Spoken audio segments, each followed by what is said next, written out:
Hey, what's up, guys? Welcome back to another episode. In this episode, we're going to be talking about the astrological monthly forecast for the month of August of 2025. And if you stick around towards the end of the video, we will be going through all 12 zodiac signs, describing and explaining all the horoscopes for the whole month for each sign. So if you want timestamps on that, just go to the description box below to jump to your sign. But in this video, in August, so August is kind of a big month. I mean, you know, after getting over, the month of July, which was probably an extreme month for the most part, we just talked about, Uranus was like the big transit moving into Gemini in July at this point. But like I mentioned in July, like after July, everything is kind of just gonna start going back to the way it was. A lot of retrograde energies kind of happening throughout August still.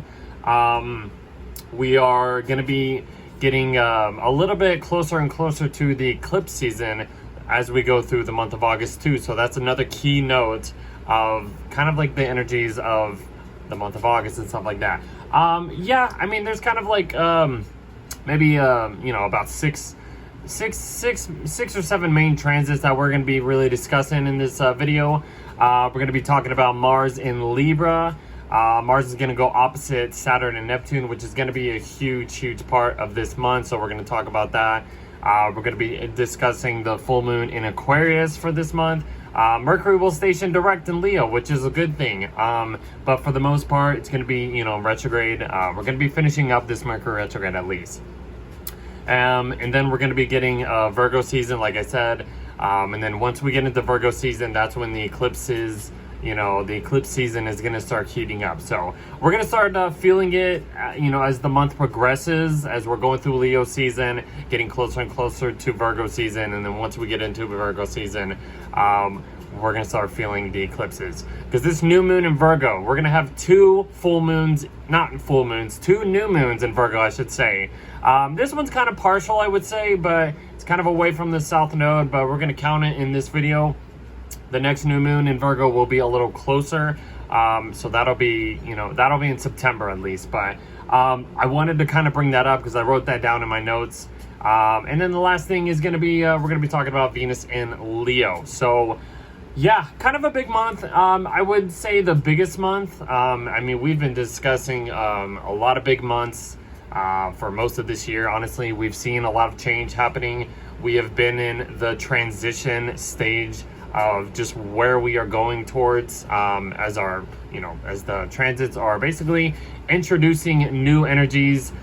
We've had all these outer planets, enter new signs.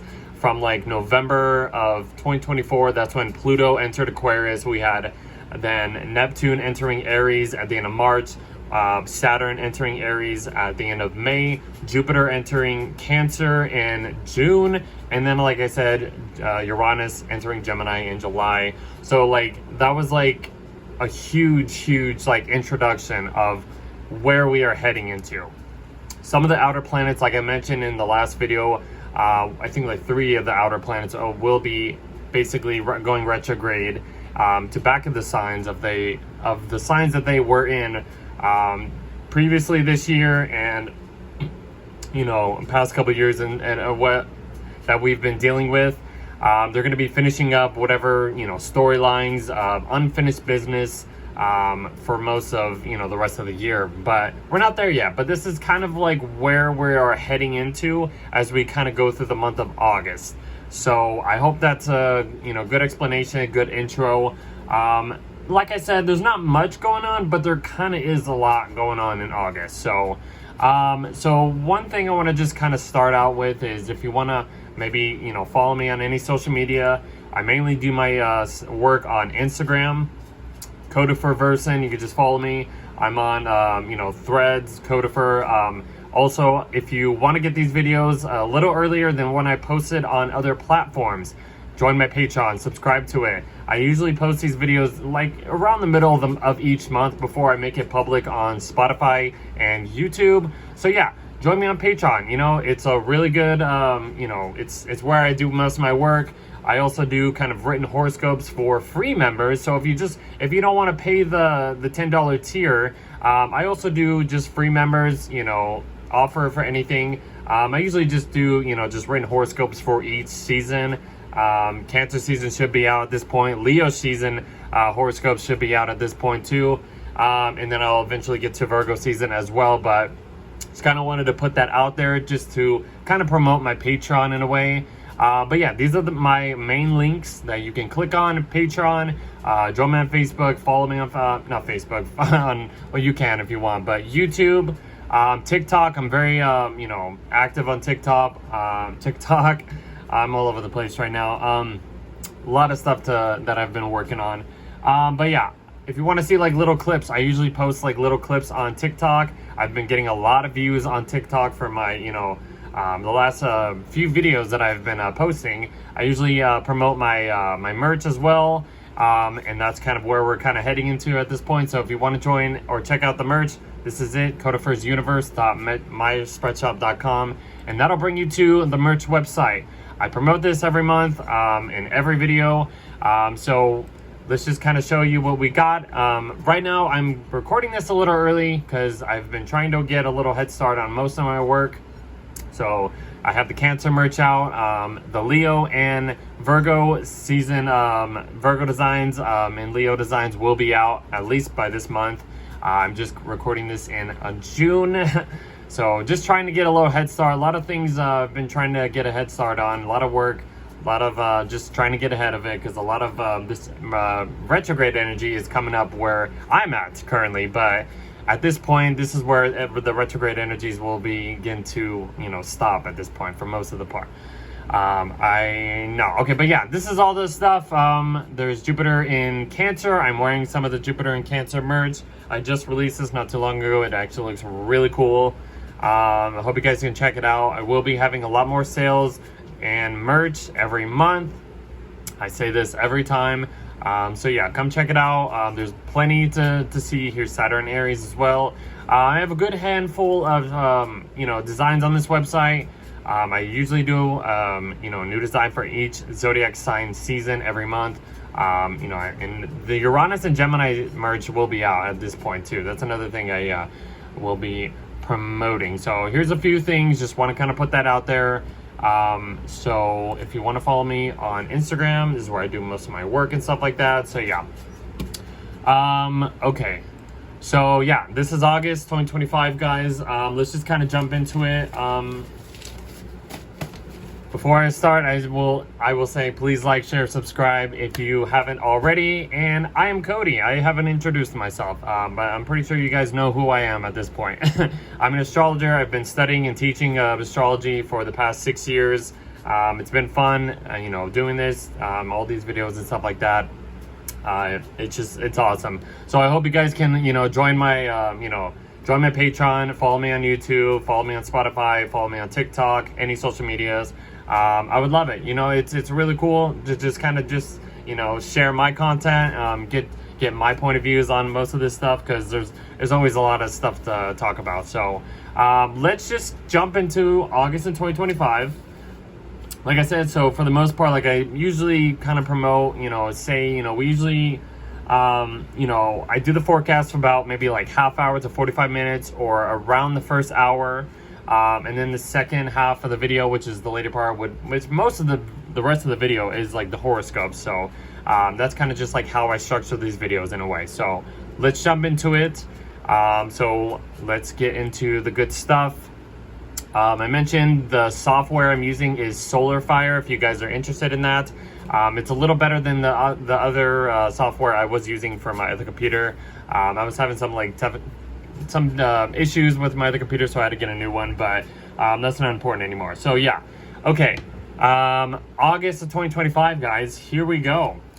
So we left off at the end of July talking about, Venus entering Cancer, presenting a more sensitive, emotional kind of connection that, we want to receive or attract. I did talk about Venus coming into a square with Saturn and Neptune, but I guess it perfects basically, and at the end of July into the first few days of August. And I was just talking about like all these planets going into, you know, Cancer, forming these square, you know, tense aspects to Saturn and Neptune. There might be some like challenges when it comes to maybe authority figures. There might be some deception happening. I mean, look, Saturn and Neptune are at 1 degree. They're conjunct, basically, as close as they're going to be for this year. They will, this is what I mentioned, these are the 2 planets that are going to be moving back into the sign of Pisces in the next couple months.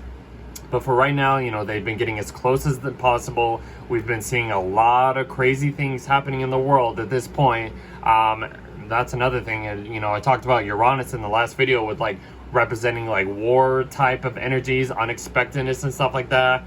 And we've already seen like a lot of stuff. Like I even mentioned that before like stuff was happening out in like the Middle East, which is kind of unpredictable, but it's like you got, you know, it's exactly what it's presenting in a way. It's confirming these energies like I keep talking about. But I did also mention, like, you know, this is America's birth chart has Uranus in the sign of Gemini, and I mentioned that it kind of puts the target on America because there's been a lot of crazy things happening, you know, that involve America in history over the last few times Uranus has transited through the sign of Gemini. So just kind of wanted to put that out there as well. We have been building up to a lot of things this year. We have seen probably more than we were expected, I would say. But you know, if you're an astrologer, you can expect these big transits happening. So it's crazy to think of. It's nothing to fear. Unless you are dealing with all that stuff, then yes, it is crazy, and I'm sorry that you're dealing with that. But yeah.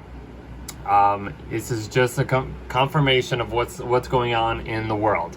Anyways, so yeah, the Venus squaring Neptune in Saturn, yeah, there might be some like challenges or authority figures kind of putting an overhand superior energy over how we want to receive things and just enjoy things, because Venus is just all about enjoyment and stuff like that. I forgot to mention that we are going to be talking about what is it, the Venus-Jupiter conjunction. I forgot to put that in the little notes in the beginning, but that's building up too. So that's an exciting part of this month. So yeah, let's continue. So yeah, that's basically the first few days of that. So this will pass. Once she gets past it, she's going to get closer to Jupiter, and then we'll be enjoying that as well. So that's going to be a little better. The next big thing is Mars is going into Libra. So Mars is in Libra at this point, and this is another like huge thing that's happening because yeah, Mars is entering the sign of its detriment, so it's not very comfortable being in the sign of Libra. It's entering a Venus ruled sign. And let's see, okay, so I think I mentioned this in the 2025 video that I made last year, describing like this energy of something like that. But for the most part, Mars in Libra, it's going opposite Saturn and Neptune. So that's the thing, that's the kicker for this month, guys. That's what I'm just like kind of trying to explain here. But before we kind of get there, let's just explain the energy of Mars in Libra. So this energy will present, you know, will give us, you know, all of this action. Not really, I wouldn't say like our actions and ambitious energy, our, you know, what drives us.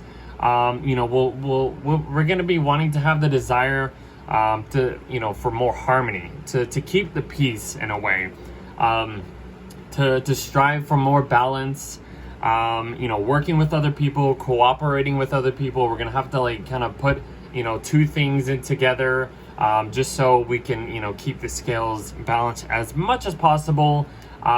See, this is the only challenging part about Mars being in the sign of Libra, because Mars is about fights, conflict. You know, it's all about cutting. It's all about, you know, just fighting, kind of standing your ground in a way. It's the energy that really gets us going in a way. But having Mars in the sign of Libra, it's like, let's just say you have this like, I don't know, just a very, just like a chaotic animal in a way, or whatever. Or just chaotic energy. Like it and you were put into this like this room where there's all this beautiful things, everything is all nice and shiny, and then, you know, let's just say like the ruler or the owner is like, do not mess up like this area, like keep it as neat and clean, and don't, you know, break anything. Like it's like a bunch of like glass or something, you don't want to like break anything and stuff like that. It's like you have to keep things, you know, organized and like just neat. Like you don't want to break anything. Like that's kind of like the energy and stuff like that, and that's what makes it a little bit more challenging, because Mars is about, you know, fighting, confrontations, I want to go after blah blah blah blah blah, but then it's just like it's forced to being like, you know, not that in a way. And that's the only challenging thing. So let's see, we're gonna have to like kind of put more energy into like, you know, people at Mars in Libra like to fight for justice, at least, or at least try to fight for, you know, stand up for some fairness or whatever, you know, try to keep the peace as much as possible. But there's like a passive aggressive energy in a way, because it's not so, you know, combative. It's not so out there. It's like it has to be, you know, it has to keep the peace. It has to keep, you know, things calm in a way, and it kind of struggles in a way with that. So like even if you're in any uncomfortable situation like I kind of described, you kind of have to keep everything, you know, safe and neat, and you don't break anything, you know, keep everything balanced, and, you know, and it might be a little annoying, because that's the annoying part about this stuff, because it's like Mars is gonna go opposite you know, Saturn and Neptune, and that's gonna be the struggle for this month, because not only is Mars kind of not really in the best shape at this point, it's going opposite Saturn. The two malefics are opposing each other, and Saturn isn't in the best sign, as it's in a Mars ruled sign actually, so it's like Saturn is looking to Mars for any like confirmation or whatever, because it's a host in Mars' sign, but then Mars is in a Venus ruled sign, and it's just like, you know, trying to look to Venus and stuff like that. So but this is going to be the complicated situation happening in August. And yes, we're going to come into uncomfortable, you know, situations when it comes to authority figures. Even, you know, Neptune in the mix of it, there's deception, illusions. You know, yes, things might feel shiny, and, you know, this spiritual action might, you know, give us like this ambition to, you know, maybe do things we didn't think were possible. But I don't know, this is going to be the challenging thing, guys, at this point. So I would just say, like, kind of be careful. This energy is not going to be easy at all. Our drive isn't going to be there. We're going to be facing with a lot of authoritarian confrontations. We're like, literally, this is trying to find as much balance as possible when it comes to anything, you know. And this is not like, I feel like I can go on and on about this, but another kind of thing about, like, you know, people that have Mars in Libra, or just the general energy of Mars in Libra, is all about kind of like people pleasing in a way. You have to kind of like, you can't be so, like I said, combative and stuff like that. You kind of have to, like, you know, focus, because Libra is all about you know, focusing on other people. It's all about that mirroring energy in a way. So there is a little bit of a people pleasing kind of energy at this, like for the most part. So yeah, I mean, like, Mars and Libra is not going to be the easiest transit. I mean, I feel like Mars for most of 2025 hasn't had that much, you know, dignity. It's been in retrograde in Cancer, like the first half of 2025. It went in Leo, it went opposite Pluto, kind of struggled in that. And then it squared Uranus. That was a whole big deal. We were also dealing with the Jupiter-Saturn square, the Jupiter-Neptune square, which that was when, like, the whole, you know, chaoticness of the, you know, around the world was going on. And then Mars went into Virgo. It had a little bit of dignity for the most part, but then now it's back not having as much dignity as it usually has. But once Mars gets into Scorpio at the end of September, then the energy will start to be there, because Mars will be entering its home sign. So we just have a little bit of, like, uncomfortable Mars energy again for like the next month and a half. So But we will get past this eventually, guys. I mean, this is the tough part about, you know, August. But we do have some good energies happening here. Mars is forming a trine to Uranus, so there's some unexpected, you know, outlets, I would say, that can help with this opposite tension here, I would say, and also trining Pluto over here as well. And this is building up to the full moon in Aquarius. So let's kind of get there.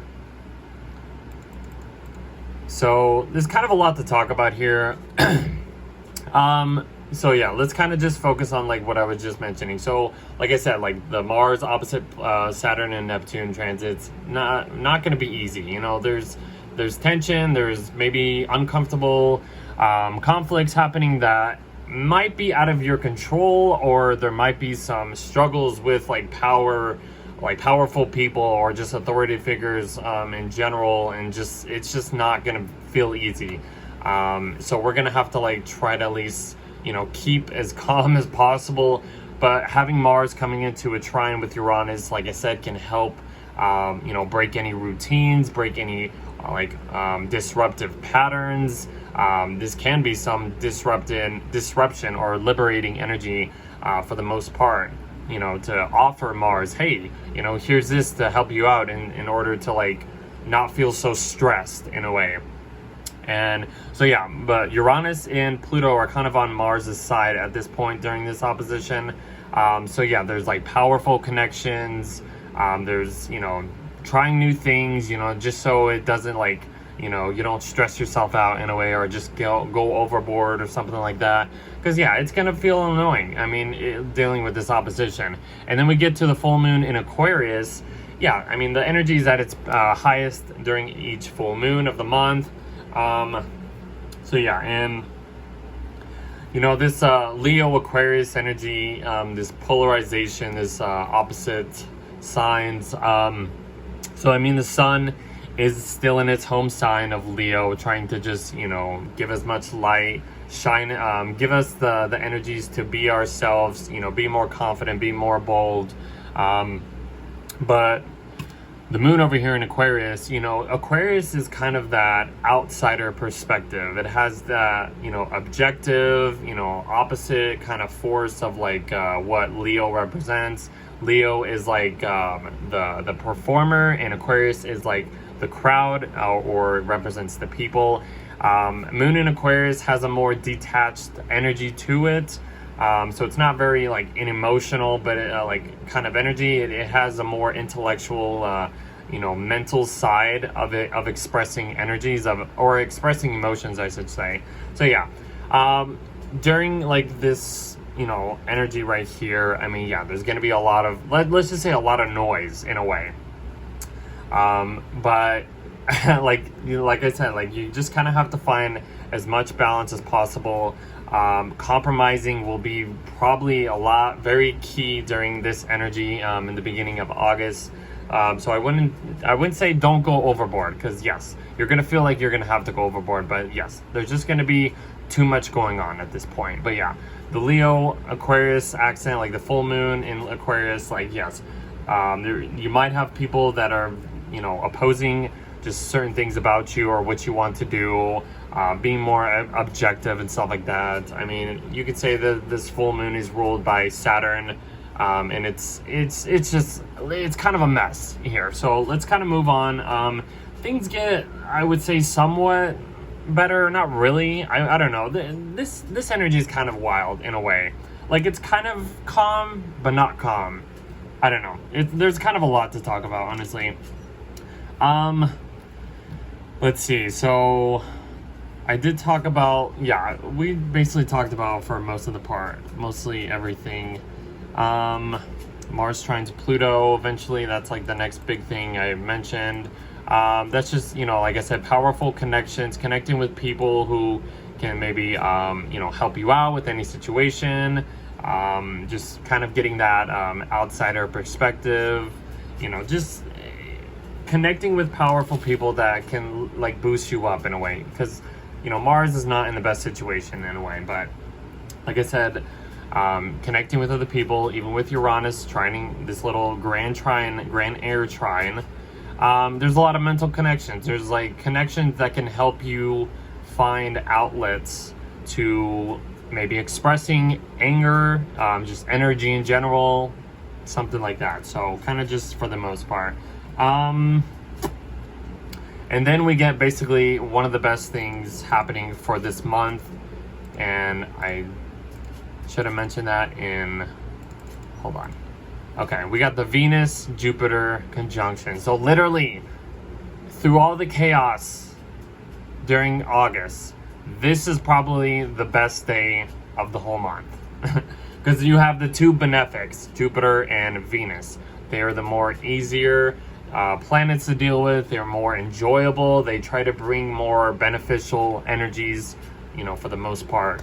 And Jupiter's already exalted in Cancer, which has already been, very lovely. Having Jupiter, the planet of expansion, optimism, wisdom, just exploration for the most part.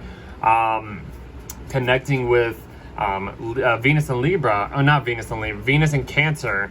And Venus in Cancer is just more sensitive. It wants to just enjoy things. It wants to have, more protective or emotional, security or safety when it comes to just, relationships in general and how it wants to receive that stuff. And Jupiter here is just like, it's lifting Venus up in a way. It's giving off more goodness. It's, like I said, just take advantage of this transit right here, this conjunction. This happens around August 11th. So towards the end of the middle of the month and stuff like that. So yeah, this is going to be a very, very sweet transit. Like, that's the best to describe this. It's just sweet. It's nice. It's warmth. Like, it's just like all this good energy. It's summer too. I mean, yeah, it's still maybe pretty warm out there, but it's just like it's a really easy transit to lean towards because there's a lot of stuff happening during August. It's a lot of uncomfortableness, I would say. Like, the dignity might not be there as much. I wouldn't say for most of the part, but just the Mars opposite Saturn, it's going to be like, for the most part, all over August. So, but yeah, the Venus-Jupiter conjunction, take advantage of that. Sweetness, sweetness, sweetness. That's as best as I can describe it. Like, take advantage of that. Let's see. Is that happening? Yeah, Saturn is coming into another sextile with Uranus. So this happened earlier this year, but Saturn was in Pisces, Uranus was in Taurus. And I think I was describing that as like trying to find like liberating or innovative ways to create stability in your long-term goals and stuff like that, because there was earth and water, like emotional and earthness, connecting. But now Saturn's in retrograde at this point. It's in a fire sign. Uranus is freshly into Gemini at this point. So yeah, this can be more creative in a way of like adjusting to any long-term goals, I would say, or building new ways of just like, trying this out for your long-term goals, or trying this out for any plans that you want to, maybe go back over and like adjust to and tinker with in a way. That's kind of like how I would describe that energy. That could be interesting, even if whatever it is you were trying to plan for, whatever long-term goals, or just like, I guess, like expressing your own authority figure and stuff like that, or working with authority figures, you could, try new things out. Uranus may be, a little unpredictable, but having this little sextile opportunity here can kind of break out of certain old ways, because Uranus is all about like new stuff. Saturn is all about the past and how we've been doing these systems for many, many years and stuff like that. So Saturn looks to the past to build long-term goals and stuff like that. But then Uranus is like, let's not worry about the past. We're looking towards the future. Like, what can we go towards? That's kind of like a key notes between the two planets. And I usually like to say Uranus breaks out of the Saturnian walls as well. So yeah, like Uranus is trying to play a new game. Saturn is all about the old game that we've been kind of dealing with for many years. It's kind of like, I hope that makes sense, but that's good. That's a good explanation for this.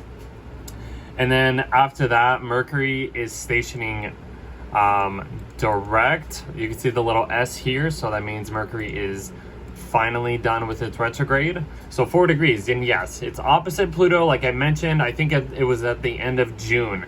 So whatever happened at the end of June, we're kind of back at that point. Whenever it comes to like, whatever messages you received at that point, whatever, plans, or just like whatever you were thinking at that point. You might have came across some opposite, forces, or, Pluto is all about, kind of making, small things a bigger deal, or big things a small deal. And, like I said, this Leo Aquarius axis is all about, Leo's all about the performer, and Aquarius is all about like, the audience, or whatever feedback you get from this. So yeah, like whatever plans you were trying to be more expressive, be more bold, it's Mercury's in Leo, it's loud and proud in a way. But then the Pluto part is like, there might be some power struggles, or like rejection or objections of certain things that you want to maybe express, or something like that. So try to find some balance. Yeah, there might be some chaoticness in a way. It might not feel easy. Like there's all these oppositions happening this month, so it's kind of not the easiest month, I would say.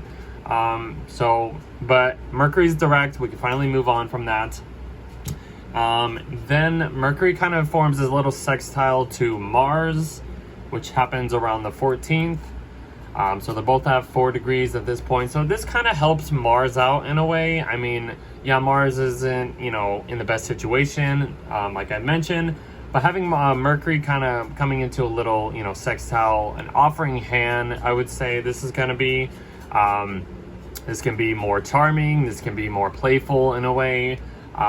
So yeah, whatever you like, if you are trying to keep things in a peaceful, calm, manner, maybe other people can either, help you, keep more peace, or just try to find a little bit of playfulness, I would say. Like, even if Mars, or this energy of Mars and Libra, is like really a struggle, I would say like this Mercury in Leo can offer like a more helping hand, like I said, or playfulness, or just trying to make things a little bit more enjoyable in a way. So that's kind of how I would describe that.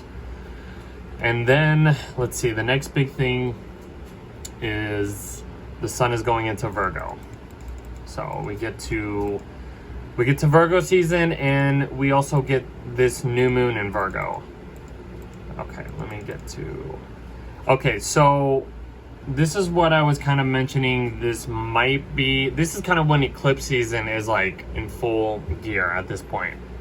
So as you can see over here, the north node is at 19 degrees of Pisces, which makes the south node 19 degrees of Virgo, even though it doesn't show it here. So what I put here is this new moon is 19 degrees away from, let's just say, being exactly, a solar eclipse. Okay?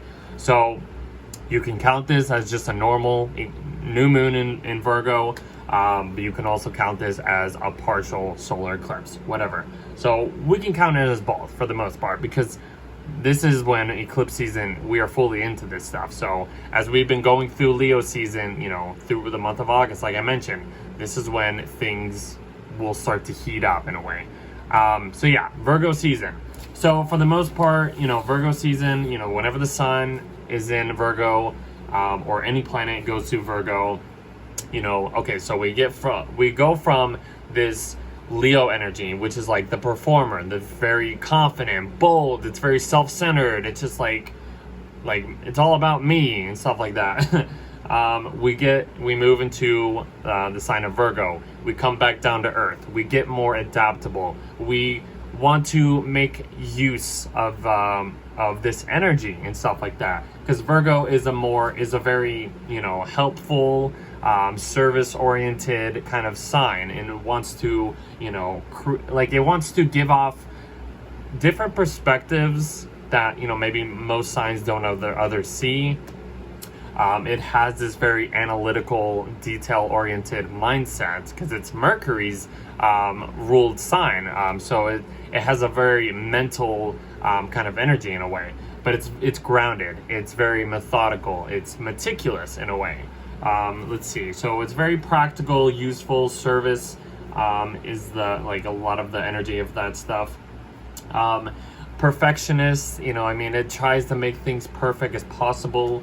But even though the South Node is going through Virgo, it's trying to let go of this stuff. It wants us to let go. Like, it wants us to understand, like, we need to replenish this energy. So yes, in order for us to, like, you know, use the North Node, letting things kind of just play out the way it's supposed to.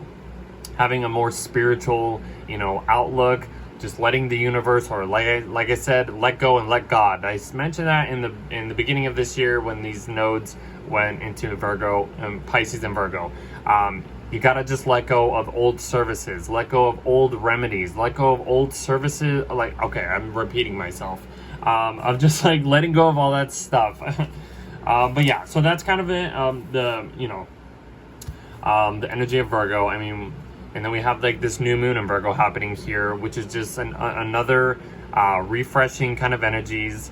You know, it's starting new cycles out. You know, putting this new moon in Virgo, like I said, it's partially, you could say, solar eclipse. Maybe it isn't. But yeah, this is just another layer of letting go of this area of life. When, like I mentioned in the beginning of the video of this video, we're gonna have another new moon in Virgo, and that one's gonna be more closer to the South Node than this one.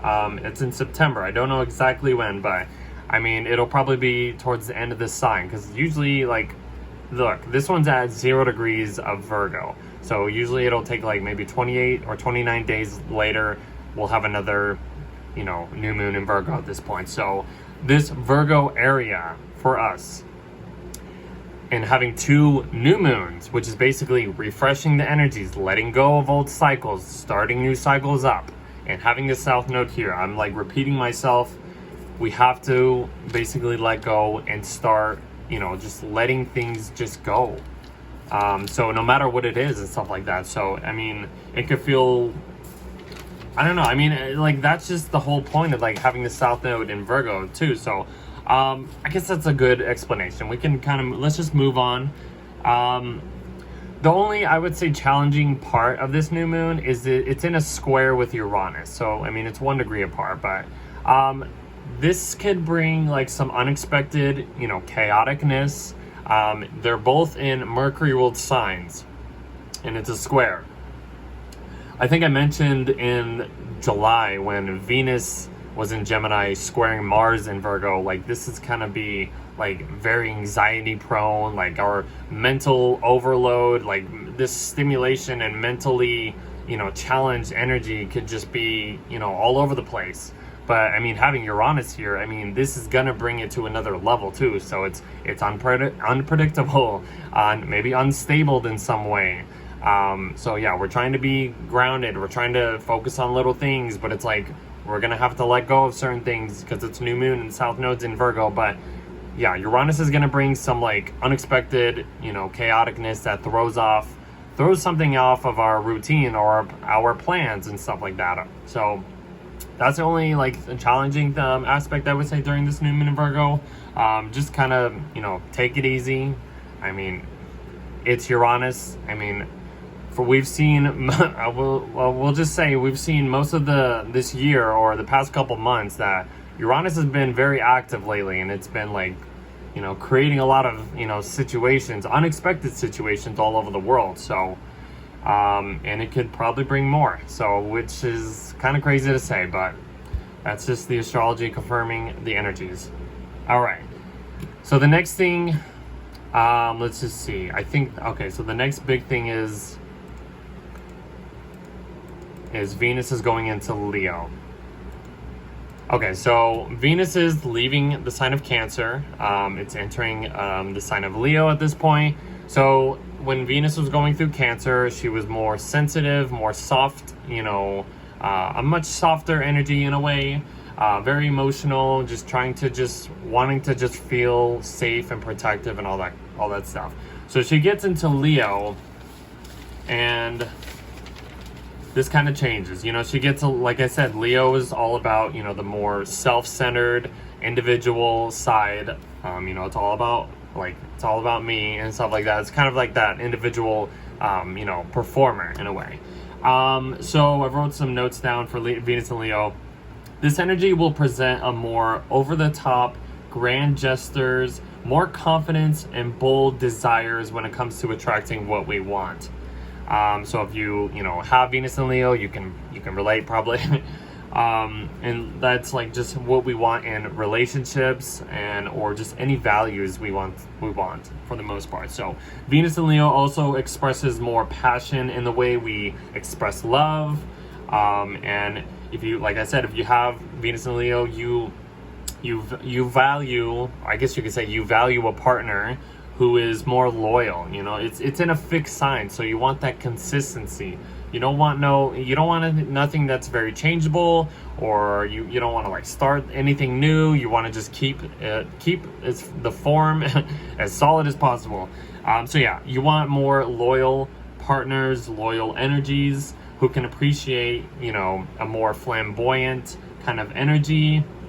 And I would say a lot of people who have Venus and Leo like to express their talents, or just they want to be the center of attention. Like they express, you know, bold things that they love. Basically, that's as plain as you can get that. So yeah, that's going to be Venus and Leo.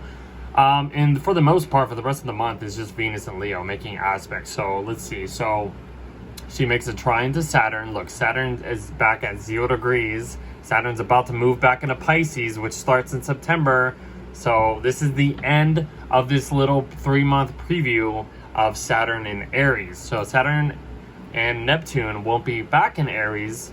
They will be back in Aries in like February, or at least Neptune goes in the end of January of 2026, and then Saturn will follow into Aries by like Valentine's Day of next year. So, but this is like the last preview. But having Venus coming into a trine with Saturn and Neptune, so this is going to be a little bit more easier than when Venus made a square to these guys. So, you know, Venus is in Leo. She's very more proud, more confident, more like, this is what I want. And it's in a helping hand with Saturn and Neptune. So like any long-term goals or any long-term commitments, like I mentioned, what I like to talk about with Venus and Saturn is all about commitments and stuff like that. So, and this is passionate stuff. This is like bold, like this is what I want. And Saturn is like, okay, if this is what we want, we can at least, we know where and how to get to what we want by taking the right steps, being disciplined, being more mature and stuff like that. And Venus is just like, yes, this is what I am ready for, whatever it is or stuff like that. So that's kind of how I would describe that. And then Venus coming into a trine with Neptune, this is just feeling that spiritual connection with people, or just your dreams in general. And this is just like being over the top of like just adding another layer to these long-term goals that you want to value, or you want to just receive in general. So this could be good. I mean, even if you're in a relationship, this can be a good time to really start thinking of like your long-term goals that you want to pursue on and stuff like that. So the only challenging aspect I would say is Venus comes into an opposition to Pluto. These planets going into Leo, going opposite Pluto, have been very challenging. So there's going to be some power struggles. Like I said, there might be some feedback or objective energy that comes to you when you're like, yeah, this is what I want. But then like people are going to be like, yeah, but that how are you going to do that, or something like that, or they're going to make it a bigger deal than it actually is, or something like that. So I mean, that's the only issue. I mean, but then Venus comes into a little sextile with Uranus, and then it's like, you know what, I can try this, or Uranus is like offering a new way or a different way to adjust to anything that we want to receive. I don't know. There's kind of like this little like, look, Uranus is trining, Pluto over here. It's kind of sextiling Neptune and Saturn, and then Venus is in the mix of this. It's like these three are on Venus's side. But then there's Pluto over here being like, yeah, but here's a power struggle that you need to come across before you actually get what you actually want or something like that. I don't know. Like, that's kind of how like we end the month, and that's just how I would describe it. I don't know. Maybe other people would describe it other ways, but that's kind of the month. That was kind of a quick overview for the most part. So yeah. And then just as we continue going on through Virgo season, the eclipse season is going to get more heightened. So expect more changes. Things are going to be creeping in slowly. Eclipse seasons are just the universe basically shifting storylines, you could say, or if you're into like spiritual stuff, like the portals, we're going through portals or something like that. I don't know. I don't focus on that, but whatever. But yeah, eclipse season is the time that a lot of things are going to be changing. And, you know, I think at this point, Mercury's out of its shadow at this point, so we can finally move on from that. Mercury will eventually go into Virgo in September.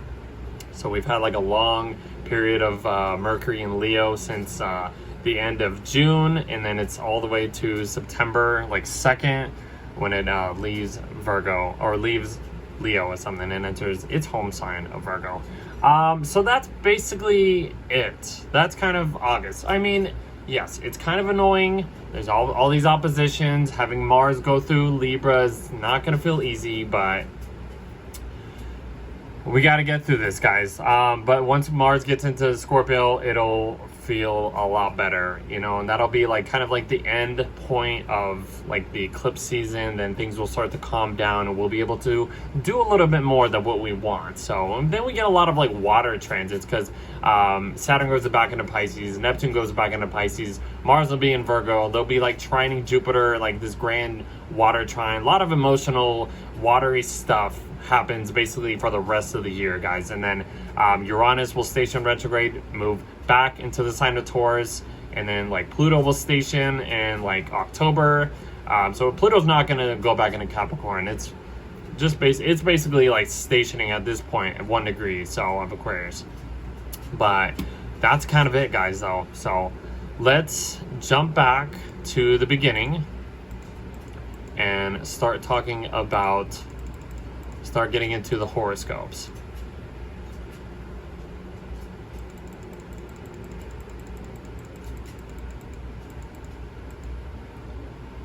Okay. All right. And what I like to do with these horoscopes, like I said, it's usually based on your rising sign. I say this every time. So if you don't know your rising sign, look up your birth chart. You have to know the timing. The timing will give you the precise, accurate chart, whether it's looking at a Placidus chart or whole sign chart. I am just teaching through whole sign, but using Placidus could give you more accurate predictions of your full chart. You can look at any astrology apps or software or computer online software, stuff like that, that can give you, explanations of, what I am talking about.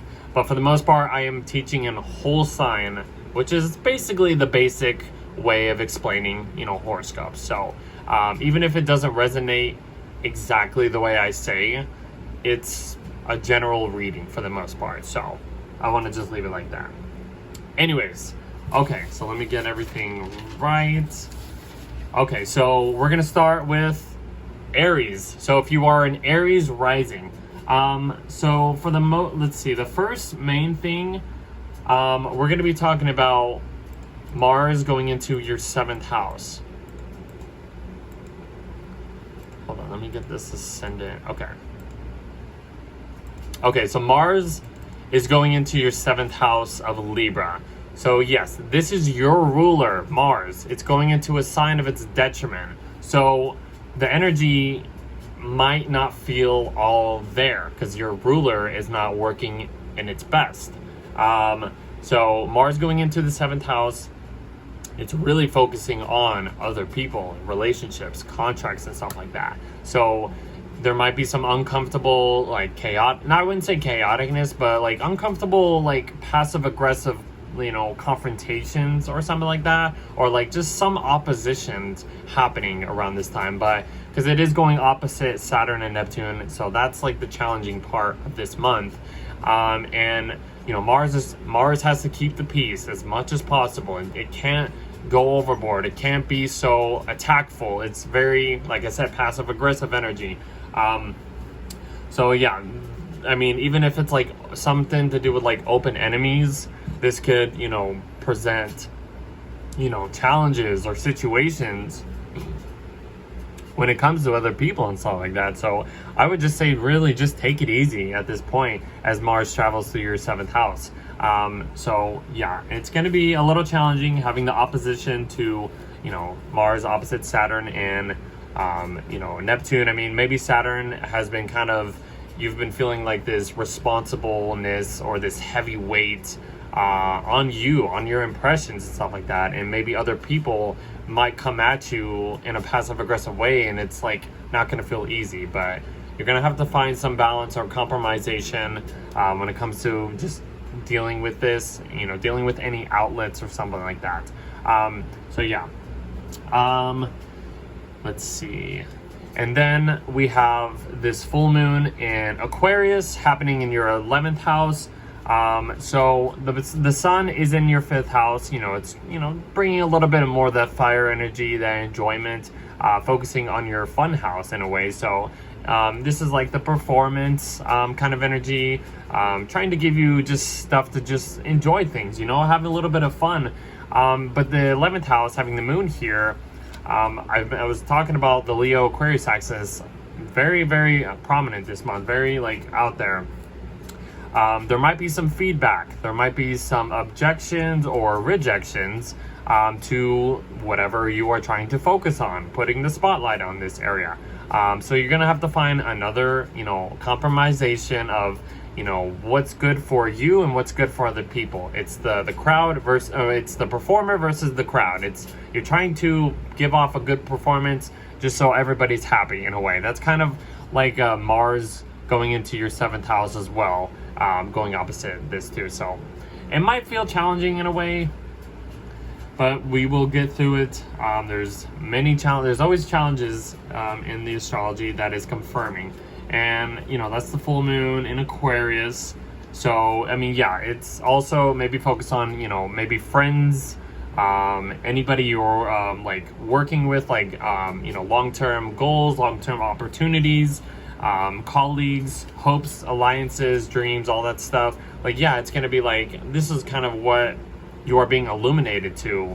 But there needs to be like certain balances, certain ways to adjust to this energy in a way. So the next big thing is this Venus-Jupiter conjunction happening in your 4th house. So this is nice. I mentioned this is probably the best part of the month.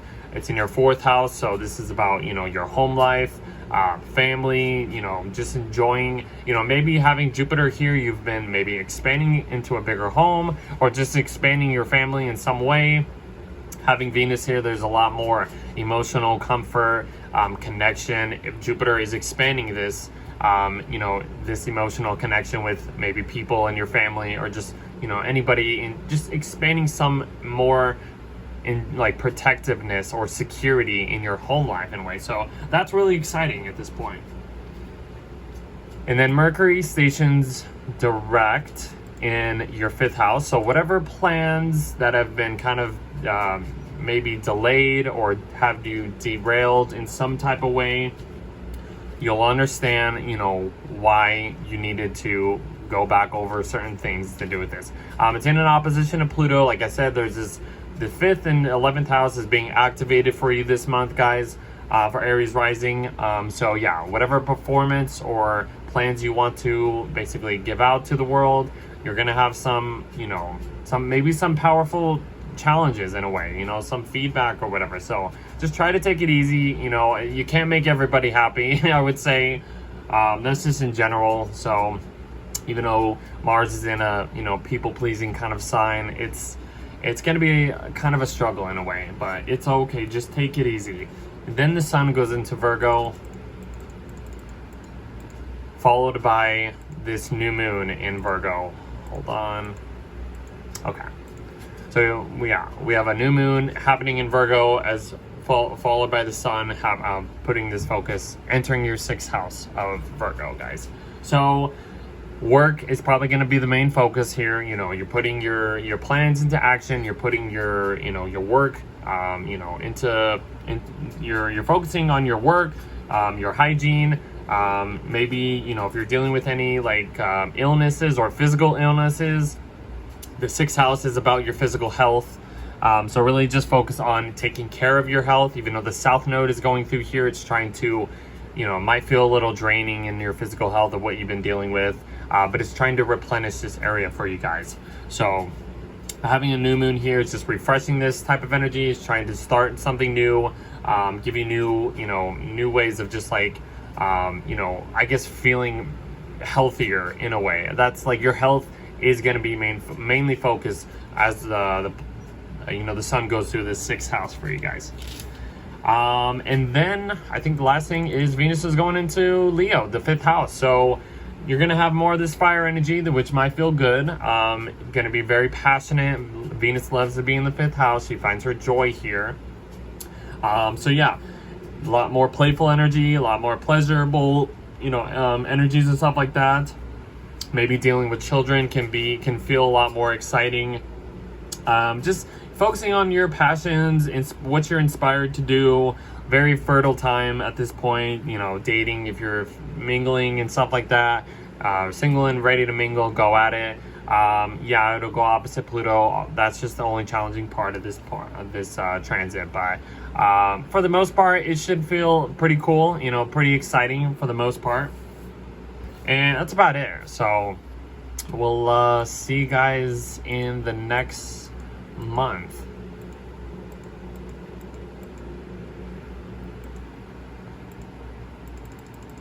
Okay, for Taurus rising, let's see. So the first thing happening is Mars is going into your 6th house. So Mars likes to be in the 6th house. It finds its joy in the 6th house. So that's probably like one good thing about this transit. I mean, Mars in Libra isn't the best, isn't placed in the best, position or whatever, because it has to be more, take things by it has to be more peaceful in a way it goes after any goals or any attackfulness in a way. It's a more passive aggressive energy in a way. But for the most part, you're going to be maybe energized to or focused on just working in general, getting things done the best possible way, in the more peaceful kind of way. Maybe dealing with coworkers, you're going to want to at least keep some peace and harmony as much as possible, even if there is a little uncomfortableness. Mars will go opposite Saturn and Neptune, so that's going to bring a little bit of a tension there. These planets are in your 12th house. This might feel like subconsciously heavy for you, or like mentally, because it's the health houses. The 6th and 12th are the health houses. So kind of focus on your health. Like there's going to be some struggle here, some tension in a way. So just try to take it easy. Like I said, even if you're dealing with some uncomfortableness with coworkers, your routines, anything to do with your physical health, okay? So the next big thing is this full moon happening in Aquarius. This is happening in your 10th house. So the sun is in your 4th house of like your home life, your private life. You're trying to keep things very, just hidden. There might be some challenges in your home, maybe with like, maybe some drama with family or just in home life. The moon over here in your 10th house is illuminating this 10th house area, which is like, showing you there needs to be some work home life balance kind of energy during this full moon in Aquarius. So this might feel a little tense. I mean, it is squaring your 1st house of Taurus. So like I said, there might be some type of drama either in your home life or in the workplace and in your public life. But yeah, you're gonna have to find at least some compromise energies. Try to find some balance as best as possible. It's not gonna be the easiest month to deal with. It is just showing you like, there's certain things maybe that you want to, achieve out in the workplace, but there needs to be maybe some work that needs to be done or something like that, before you can actually get what you need or something like that. I don't know. Like the Aquarius energy might be some rejectfulness, other perspective sides, some detachment and stuff like that. Like maybe you have to be a little detached when it comes to like public life or public achievements and stuff like that. I don't know, something like that. Next big thing is this Venus Jupiter conjunction. So your ruler is connecting with Jupiter, which is probably the best part of the month, honestly. I've been saying that, and I will say that for all signs. But yeah, it's in your third house, so this is around like maybe, you know, your neighborhood or neighbors or siblings, or just taking little short-term trips. You're gonna find some enjoyment there, like emotional security, emotional protection and stuff like that. So I would say this is going to be really nice if you're like connecting with like you know, close friends in your local environment and stuff like that. Take advantage of that. That's going to be really nice.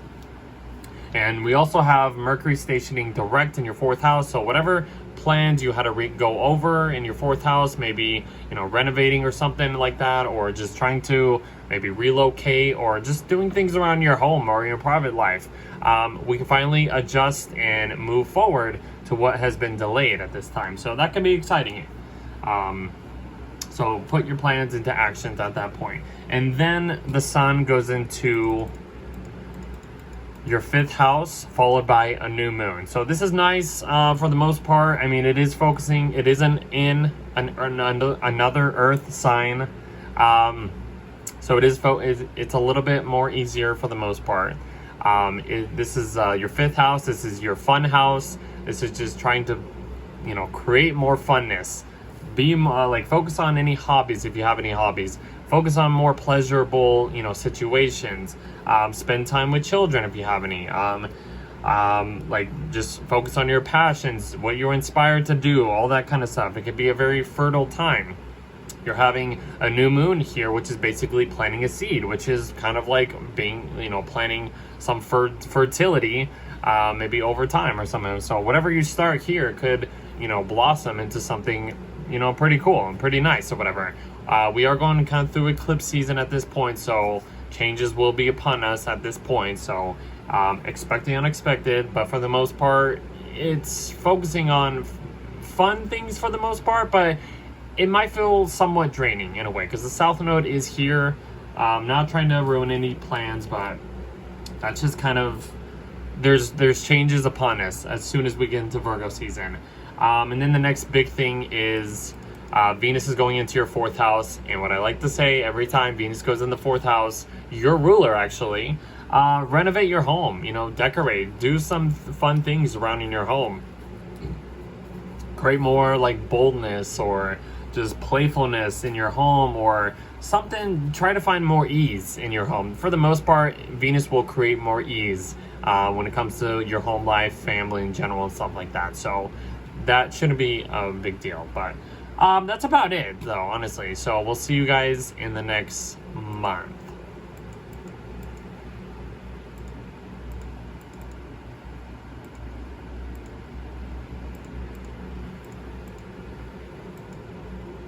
Okay, for Gemini risings, so the first thing happening is going to be Mars going into your fifth house. Whoa, hold on. I screwed up here. I don't know what happened. Anyways, Mars is going into your fifth house. So I explained Mars being in Libra is, you know, it has to be a little bit, it has to be more peaceful. You know, it has to, you know, not shake any, creates some shaky ground in a way. And Mars is in its sign of detriment, the sign of Libra. So it has to at least try to not tip the scales. That's what I'm trying to say. I would say having Uranus coming into your first house, how has that been like for you guys? Comment down below if you are a Gemini rising here. But that probably has, you know, that's already introducing some kind of a shakeup anyways. But Mars is, you know, trining Uranus, so there could be some unexpectedness when it comes to how you are impressing others, or, you know, how you are wanting to enjoy things or pursue any hobbies or whatever. The only challenge, it's going opposite Saturn and Neptune. So this is in your 11th house. This is like feedback or some heaviness when it comes to like maybe friendships or colleagues or any opportunities you want to accomplish, but there's some challenging things that are in the way or you need to work on before you can achieve any of these goals. So yeah, for the most part, yeah, that's kind of Mars in the 5th house for you guys. Let's see, the next big thing is this full moon happening in Aquarius. It's in your 9th house, so it's illuminating a lot more like higher educational stuff, like a higher consciousness perspective. The sun is in your 3rd house, you know, focusing on like your local environment, stuff like that. Maybe like some short-term traveling, and you know, maybe the moon is like showing you like if you want to, you know, go on those long distance travels, you need to make sure you have everything in order and stuff like that, or something like that. It's just a little example, but yeah, this is just giving you, you know, some higher perspective learning or philosophies that you might need to, that you weren't aware of, I would say. But yeah, that's kind of just what this energy is presenting. And then after that, we get this Venus-Jupiter conjunction happening in your 2nd house. And for you Gemini risings, I mean, I would say if there's like money rolling in, this is going to be where it's really coming in at this point. So whether it's money, whether it's like your own resources, you're finding new ways of like growing in that stuff, or just security in general, that can be really beneficial for this time. Take advantage of this transit. This is probably the best time of the month, honestly. So that's looking good for any money situations, possessions, values, all that kind of stuff. So lean into that. And then your ruler is stationing direct in your 3rd house. So whatever has been delayed or whatever you had to go, you know, replan or go back over, this is where things are going to start to move forward, and you can finally, you know, move forward with all these delayed plans when it comes to your communication style, dealing with any siblings or mental illnesses, or I wouldn't say mental illness, mental connections. If you're working on any social media content and stuff like that, this can create a better way of like, you know, knowing what you want to put out there online and stuff like that. That can be really exciting. So any writing projects, like rituals, something to do with like devices or something like that, like all that stuff, interacting with people, that can be, you know, it can start to be easier at this time, because your ruler is finally awake. Next thing is the sun is going into your 4th house, followed by a new moon in the 4th house. So the sun going into your 4th house, yeah, it's just focusing on your, you know, your home life, your private life. You maybe want to just kind of spend time at home or just spend time with family at this point. We are going through eclipse season at this point, so expect changes. Even though we have a new moon here, it's planting new seeds, refreshing the energies and stuff like that. You're gonna be expecting more changes maybe in your home life or just with family in general. So expect the unexpected. That can be, yeah, that's just gonna be like the big thing as we go through Virgo season, guys. So this might create some drama, some tension. It will be squaring your 1st house. So yeah, a lot of things, a lot of changes happening in your 4th house at this point. So, and then the next thing is Venus is going into your 3rd house. That's going to be enjoyable to just like, you know, spend time with maybe, you know, siblings, or spend time, you know, working on these like social media content and platforms and stuff like that. And it can be more, you know, you can receive more like confidence, because it's like Venus is in Leo, so it's a performer. It's like performing new, you know, social media content, and you're seeing people like see that like in your local neighborhood or your local area and stuff like that. So work on any of that social media content if you want to, or just spend time with close friends or siblings, or find more, you know, people who share the same interests with you and stuff like that. That could be more exciting for you. And that's about it for the month.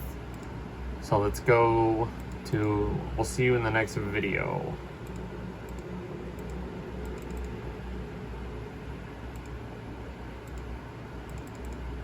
Okay, for Cancer risings, you have some good things happening in your 1st house. That's what I'm going to start out with, but we'll get to that in just a sec. the first main thing is Mars is going into your 4th house of Libra. Mars isn't in the best position at this point. It's in the sign of its detriment. And it's going opposite Saturn and Neptune in your 10th house. So first, let's just say, you know, if there's any drama or any confrontations in your home life with family, you're going to have to at least try to find some, you know, keep the peace in a way. Even if there's some type of struggle. And like I said, it's going opposite Saturn and Neptune in your 10th house. So there's this like home work life, you know, challenge that's happening for you guys here. And, you know, this could be dealing with authority figures in some type of way, some deception with Neptune and stuff like that. So this transit might not feel easy. And this is coming up to the full moon in Aquarius as well. So we'll get to that too. So like these two oppositions happening, you know, this isn't going to be the most easiest thing. But we're going to at least going to have to try our best to keep the balance, keep the peace as much as possible, even if things don't go our way. There's only so much we can do.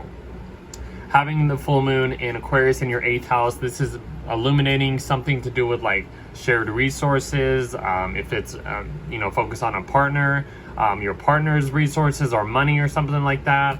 The 2nd and 8th house, these are money houses. The sun is focusing on your 2nd house, which is like, you know, trying to earn more security, maybe, you know, building up your savings in a way.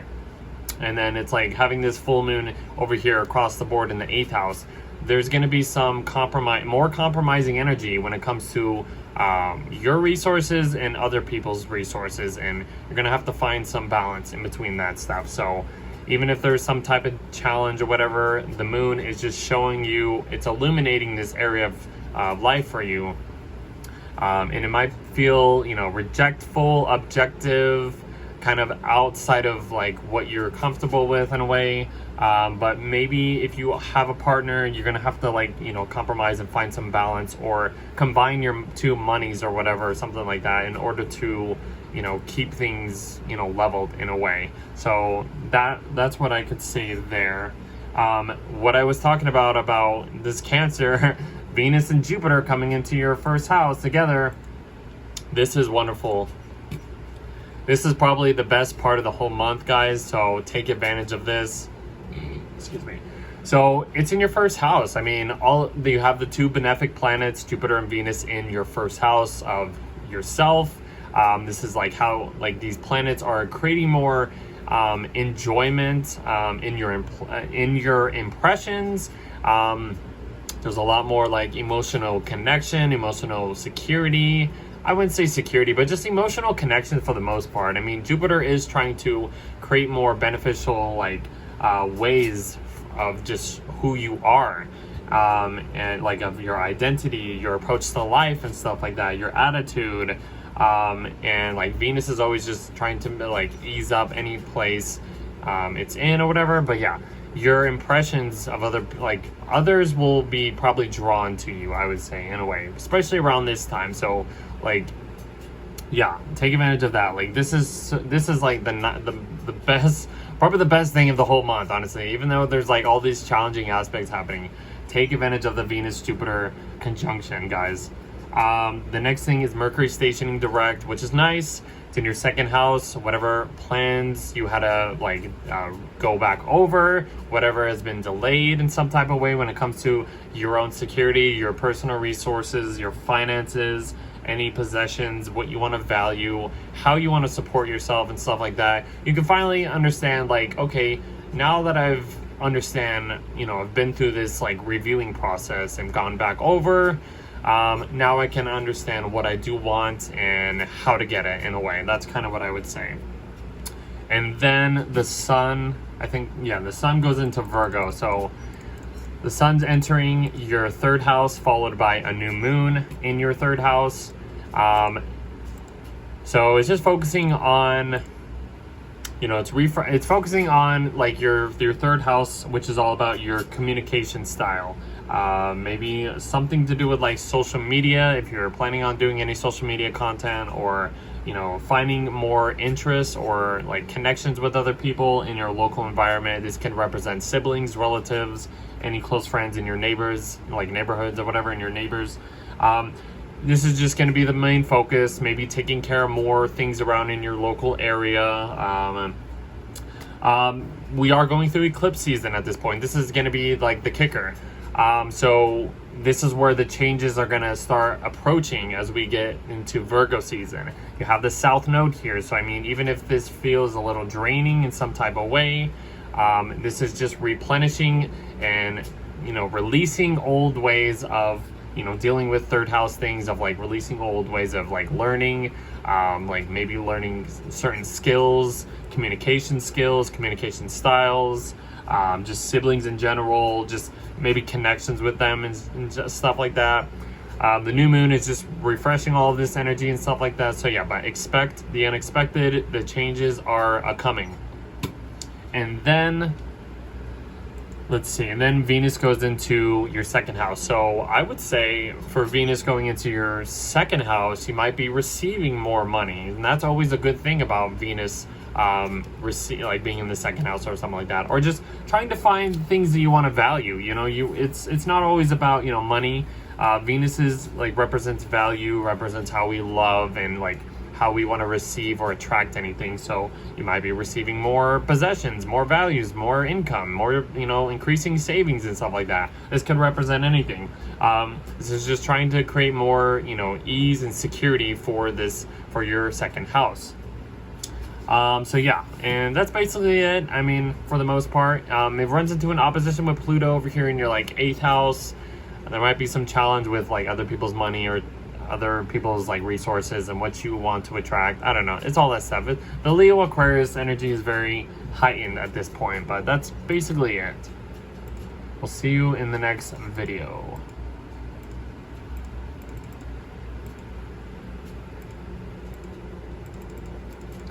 All right, for Leo rising, so the first main thing happening here is Mars is going into your 3rd house.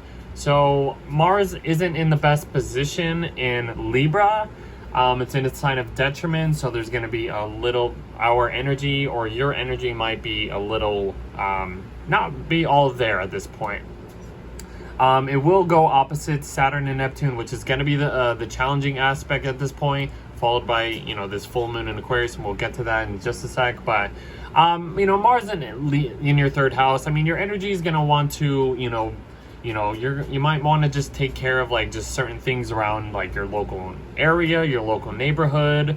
You might want to, you know, you might have some type of like passive aggressive energy when it comes to like dealing with siblings or just some confrontations or something in your local area, like with neighbors or relatives or just something like that. It might not feel easy. Or just like how your transportation or something like that. Focus on like your cars or something like that, or make sure your cars are in the best shape, or whatever transportation you are using during this point. Make sure it's in the best shape possible, even if it's not. That's just something to put out there. It will go opposite Saturn and Neptune. They're in your 9th house, and these are like travel houses. So if you are trying to, you know, maybe have some long distance travel and there's like some heavy delays or some like restrictions in some type of way, or deceiving energies or whatever, like it might not feel easy to deal with, like, or I don't know, like this is, yeah, what else could I say? I mean, it's mainly traveling, like languages, traveling, just dealing with like education and stuff like that. Like if you are trying to, you know, progress in some type of higher educational long-term goal or something like that. That's just, you know, Saturn and Neptune in your 9th house. But you might run into some issues and stuff like that when it comes to like some traveling issues or authority figures or whatever like that. But then we get to the full moon in Aquarius. This is just the sun's in your 1st house, you know, shining a light on you, initiating new cycles. The moon in Aquarius is in your 7th house, so there's like some opposite forces, or when it comes to like other people. So like you're gonna have to try to find some compromising or balance when it comes to like you and other people, or like any contracts you want to maybe sign or whatever at this time, or just trying to plan for or whatever. But be open to that. Understand, like, even if there's like some open enemies that will be illuminated at this point, it's possible. Supporting other people, commitments, just all that stuff. Just, you know, there's even if there's like some opposite forces, because the Leo Aquarius axis is very, you know, like Mercury's opposite Pluto, then Venus is going to go opposite Pluto. Like, there's a lot of like balancing energies that needs to happen during this time. So try to take it easy. It's not going to be the easiest transits happening in this month, but we will get past this. The next big thing happening is probably the best thing of the whole month. Venus Jupiter conjunction in your 12th house. So it's in your 12th house. This is kind of behind the scenes, very low key, very like subconscious, like dreams type of energy. There might be, you know, some spiritual things that give you more beneficial energies during this point. If it's some type of relationship, you want to keep things kind of low key, not really out there, but a lot of like subconscious dreams and stuff like that, or something to do with like mental health could be a little like give you some beneficial stuff happening at this point. So I don't know, for the most part, this is a really great transit, probably the best time of the month. Take advantage of that. So like, yeah, like just focus on like spiritual stuff if you have to. Focus on your mental health. So, and then Mercury stations direct, which is good. Whatever plans or things that have been delayed when it comes to just how you want to present yourself, your approach to life, you can finally move on from this. So yeah, like maybe you ran into situations where you're like, oh, I have to adjust certain ways of like impressing others, or like just beginning any cycles that I can fully move forward into. So that's just a good thing for the most part. I wouldn't say anything bad. I mean, it's just like the opposition to Pluto, like whatever, forget about that, that'll pass. But yeah, you can move on and, you know, express the Mercury and Leo in your first house. Be bold, loud and proud. Just, you know, be fun and playful. That's kind of what I would just say. Then the sun goes into Virgo, followed by a new moon in Virgo as well. So the first thing I want to just say is eclipse season is coming. As soon as we get into Virgo, the sun going into your second house is focusing on like your possessions, your income, like security in general. So maybe you want to at least increase some type of savings. The South Node is here, so there might be some, you know, letting go of certain things in order for you to, you know, gain the most of what this transit is trying to offer you. But for the most part, yeah, just like focusing on just like your materialistic, you know, possessions, your earnings, your finances, security, investments. The new moon is here is just to offer another, you know, planting seed for this energy to grow and stuff like that for over time. And then the next thing is Venus is going into your first house. So Venus in your first house is just gonna, you know, attract more, you know, like boldness, or you could be expressing more boldness, more confidence when it comes to your approach to life and stuff like that, which can be really nice. You know, people might be drawn to you because it's Leo, it's your first house, it's very bold, you know, warmth kind of energy. So yeah, this can be a really interesting transit. It will go opposite Pluto, so that's the only challenging aspect to that. But yeah, that's about it for you. We will see you in the next video.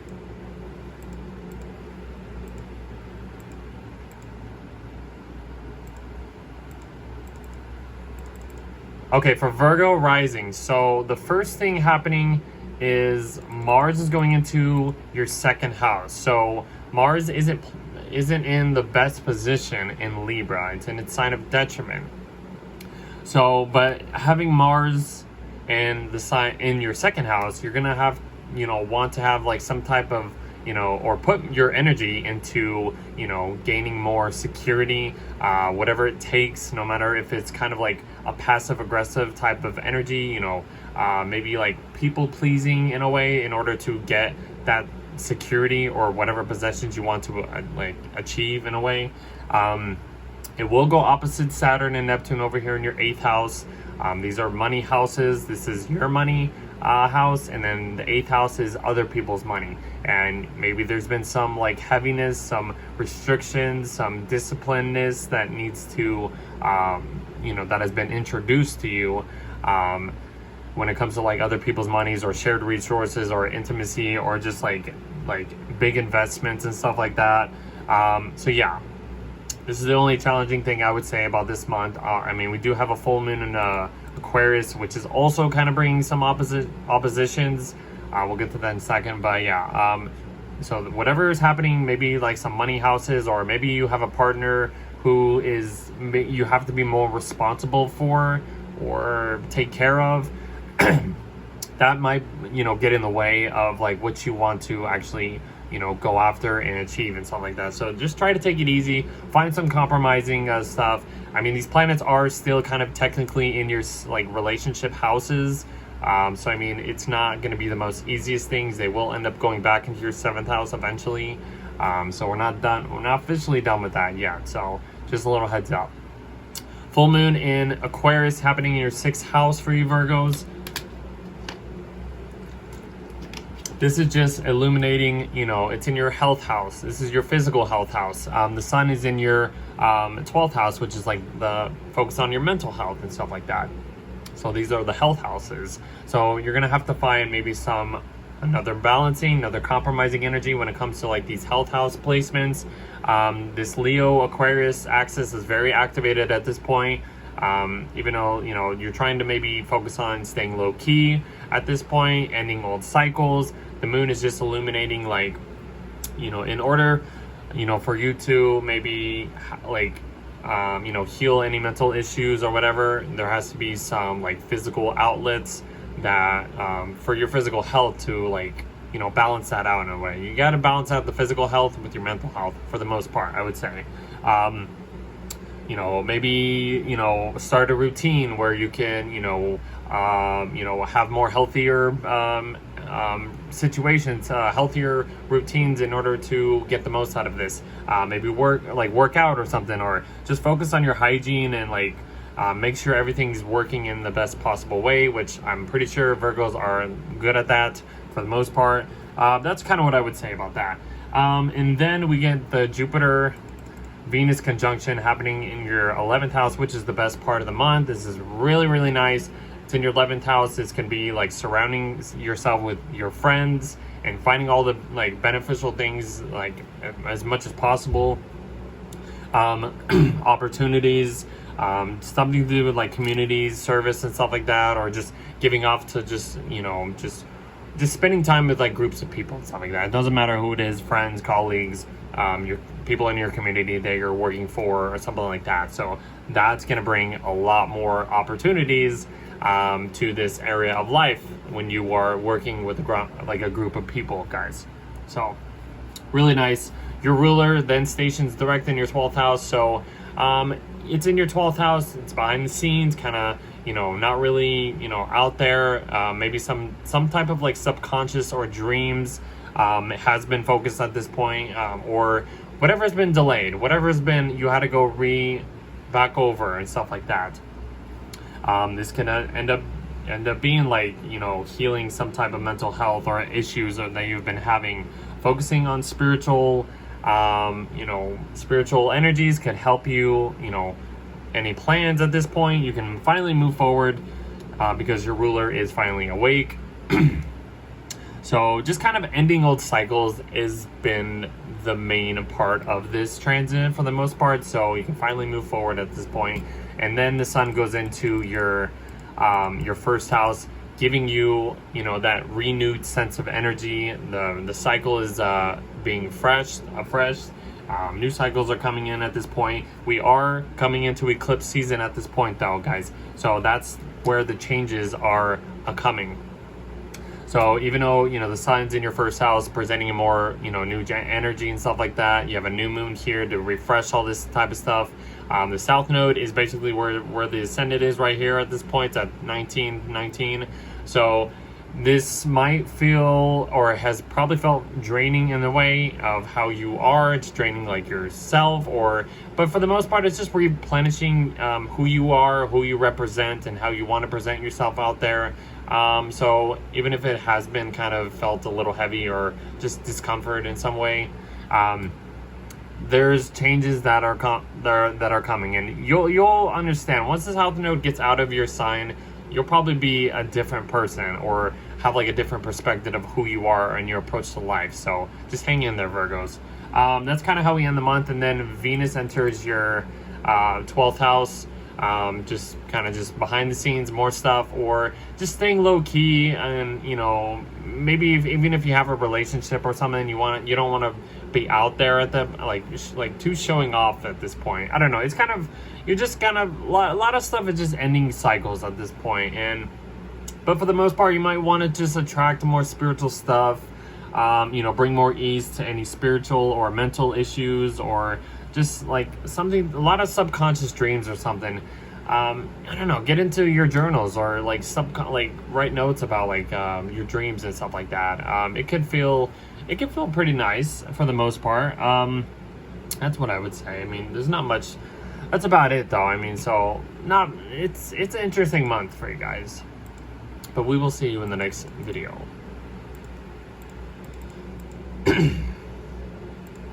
For Libra risings. Okay. Libra risings. So the first thing happening is Mars is entering your first house. So this could feel... so Mars going into your first house, like, yes, it's giving you a little bit of energy. Maybe you... Okay, so Mars isn't in the best position in Libra at this point. So, it's in the sign of its detriment. There might be some type of passive-aggressive energy that you might be, you know, putting out there. So kind of watch out, be careful. It will go opposite Saturn and Neptune in your 7th house. That's the only challenging thing I would say to look out for. You know, this is you and then the relationship people. There might be some type of like challenge or opposition forces that might, you know, have you, you know, might create some challenging aspects or situations. So just try to take it easy. I mean, it is the 2 malefic planets, so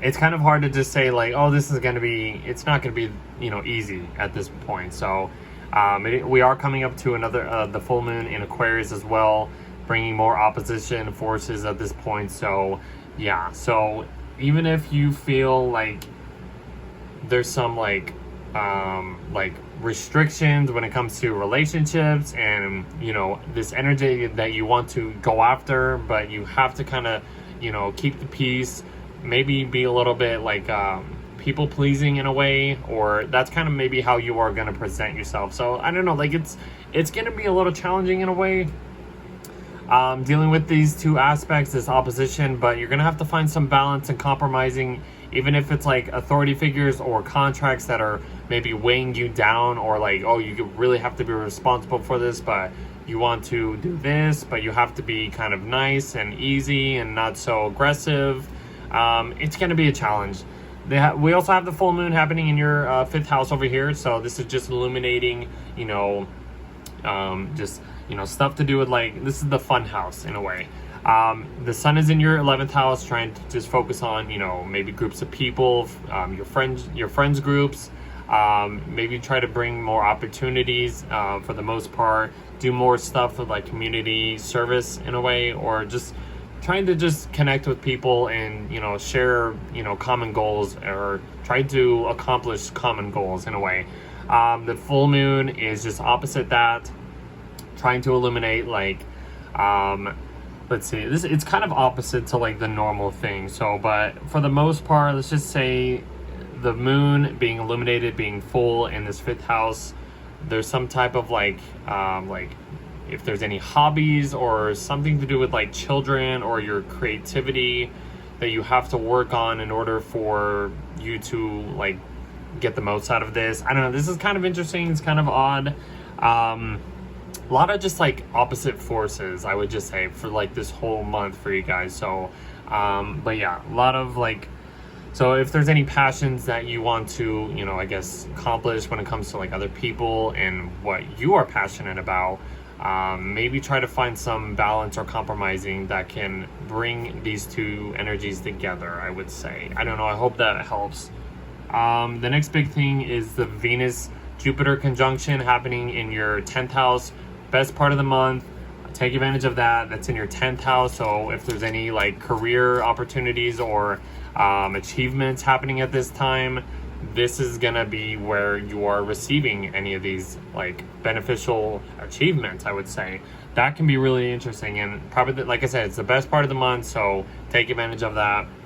A lot of growth is happening in your public life or career, whatever you are, you know, working towards or whatever. Yeah, so that's really exciting. Mercury stations direct in your 11th house, so whatever plans you had to go back over, redo, this is the time to really like move forward at this point. And yeah, there won't be any more delays. So anything to do with like opportunities, like lifelong goals, or working with groups of people, or something to do with like friendships or social resources and like your audience and stuff like that, like you can finally move on from this and maybe make better choices or adjustments to these plans that have been delayed for you guys. So hopefully that helps. Or even if it's like some like earning huge financial gains at this point, and you've had some delays in like your career or something like that, maybe you can finally receive, or groups of people that you work with receive this huge bonus in a way. I don't know, that's just something else I can think of. Then the sun goes into your 12th house, followed by the new moon in Virgo. So as soon as we get into Virgo season, the eclipse season will be heightened up. So expect changes. This is in your 12th house, so this is behind the scenes, like subconscious stuff, dreams, something to do with like your mental health, spirituality and stuff like that, like things of that. That's going to be focused on this. So even if you want to like kind of keep things low key, cycles are being ended at this point. Having a new moon here is just trying to plant new seeds to, bring more replenishment, better energies. The South Node is here, even though it doesn't show it, but it is trying to replenish this area for you. So it's just a lot of changes are happening at this point, and maybe to your mental health or just things to do with behind the scenes and stuff like that. So not the biggest deal, but just eclipse season is coming. So, and then your ruler goes into your 11th house. So that can be fun. It can be more enjoyment, a lot more enjoyment when it comes to just like being around friends, working with groups of people, maybe receiving like those social resources or those huge financial gains that improve any achievements or lifelong goals or opportunities for you and other people, something like that. And that's kind of how we end the month. So we will see you guys in the next video.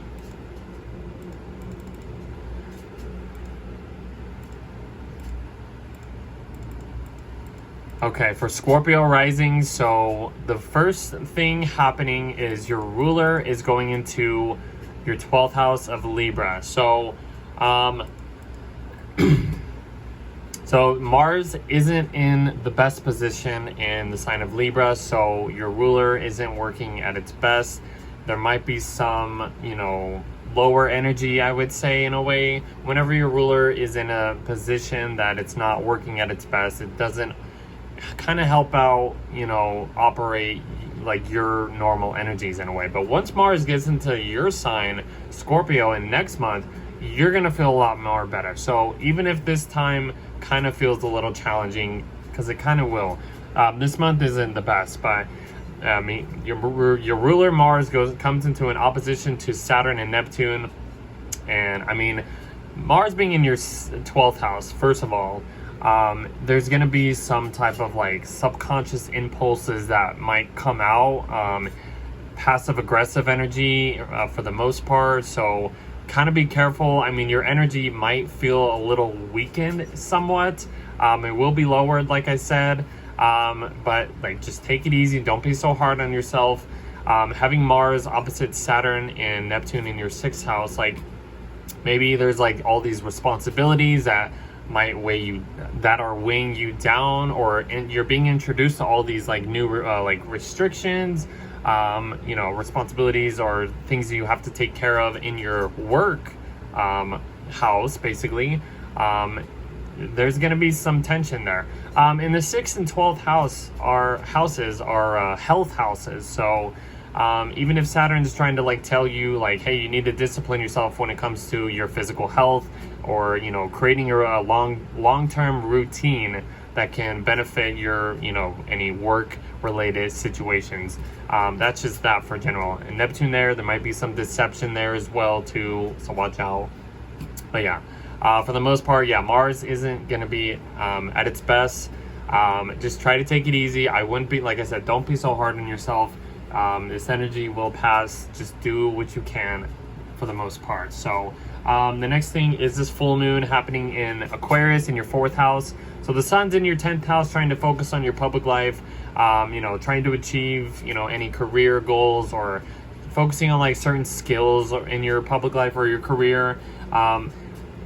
Having the moon over here illuminating something in your 4th house, which is like your home life, your private life. This is like your work home life balance, and this is what this axis is all about.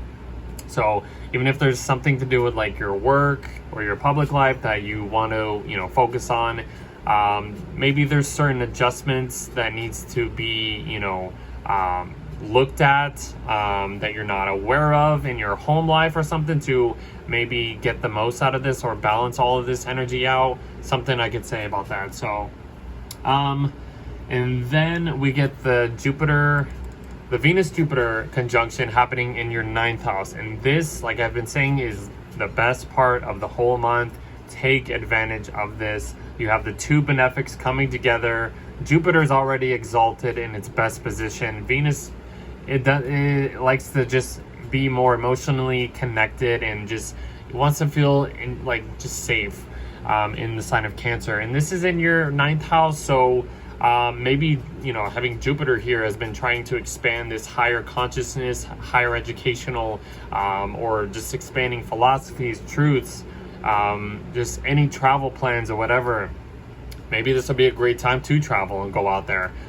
So yeah, you might find some like foreign people that you find attractive or you attract, and it just like, it, you know, opens this perspective up that feels so emotionally, you know, like nice and easy and like protective. If you find partners that feel that give off this energy, this looks good. Honestly, I like it. Like I said, there's nothing bad I could say here. This is probably better than everything else that's going on here. I'm just saying, guys. So take advantage of that. Mercury then stations direct, so it's in your 10th house. Whatever plans that you had to go back over, any delays in your 10th house, career, public life, the way you are structuring your work life or just your public life in general, any responsibilities, you can finally you know, move forward with it with clarity.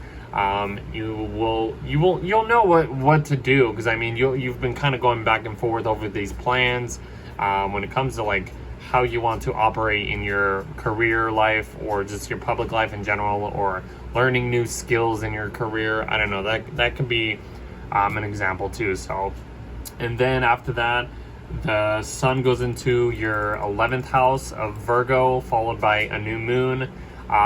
This is just, you know, putting the focus on, you know, groups of people. Once we get into Virgo season, eclipse season will be, you know, popping off. So expect changes at this time, good or bad, doesn't matter. But that's just the focus, you know, focus on maybe spending time with friends, colleagues, can really, you know, create more, just, that's just the focus over this month. More opportunities, something to do with like community service and stuff like that, or just spending time and working with groups of people will be the main focus. Having a new moon here is just refreshing new energies, planting new seeds, trying to replenish new energies and, you know, end old cycles and stuff like that. The South Node is here technically, trying to replenish all of this stuff anyway, so this is just another layer of this stuff. And then Venus goes into your 10th house of Leo, and that is just trying to create more ease when it comes to just your public life. You might want to receive more respect. I like to say that for anytime Venus travels to the 10th house, like if it's in your career, you want to find more enjoyment and like pleasures and just like pleasurable, connections and stuff like that, especially when it's out in public or something like that. So any career skills, roles or reputations you want to like receive or just put out there, this is a good time for that too. So that's all I got for you guys. We will see you in the next month.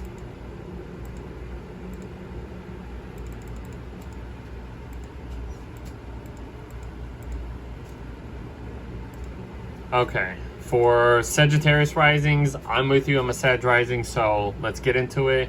So the first main thing here is Mars is going into our 11th house of Libra. So I've mentioned that Mars isn't in the best position in the sign of Libra. So there's going to be some type of like, lowered energy in a way. We're going to have to try to keep the peace when it comes to any group activities, group matters, group situations, dealing with any friendships.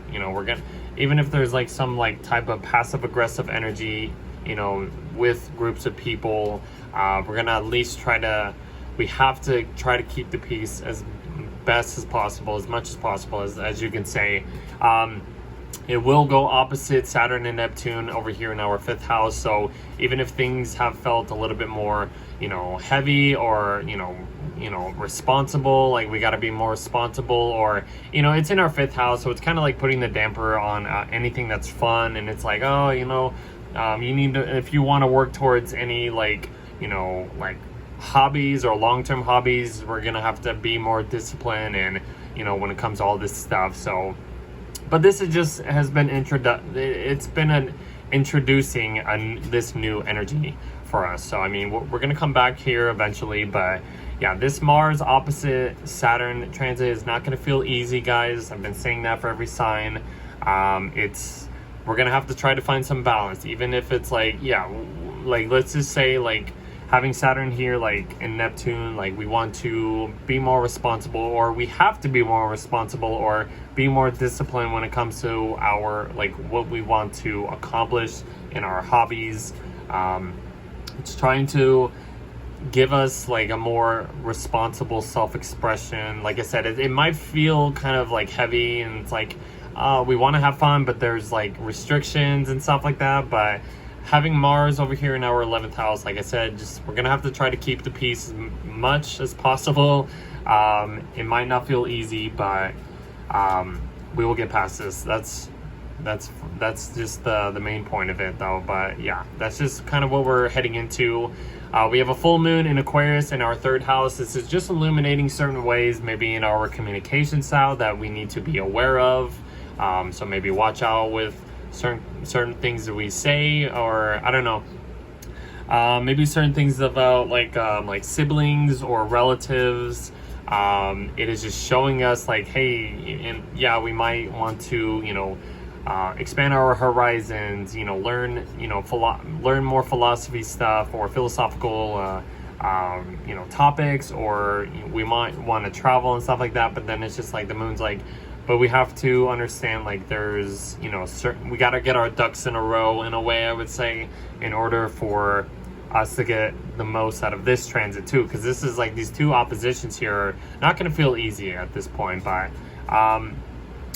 But if we compromise, if we adjust to certain ways, like it's not going to go our way and we want it to. So that's probably going to be the struggle for this month, but we have to at least be aware. Even if there's any like social media content or something like that, we'll have to like, I don't know, maybe something blows up if we are working on this. So maybe that's a good thing. Maybe it isn't, but I don't know, just certain things. But yeah, traveling, making sure like our transportation is in good shape. Maybe that's what the moon is trying to illuminate and show us. So something else I can talk about.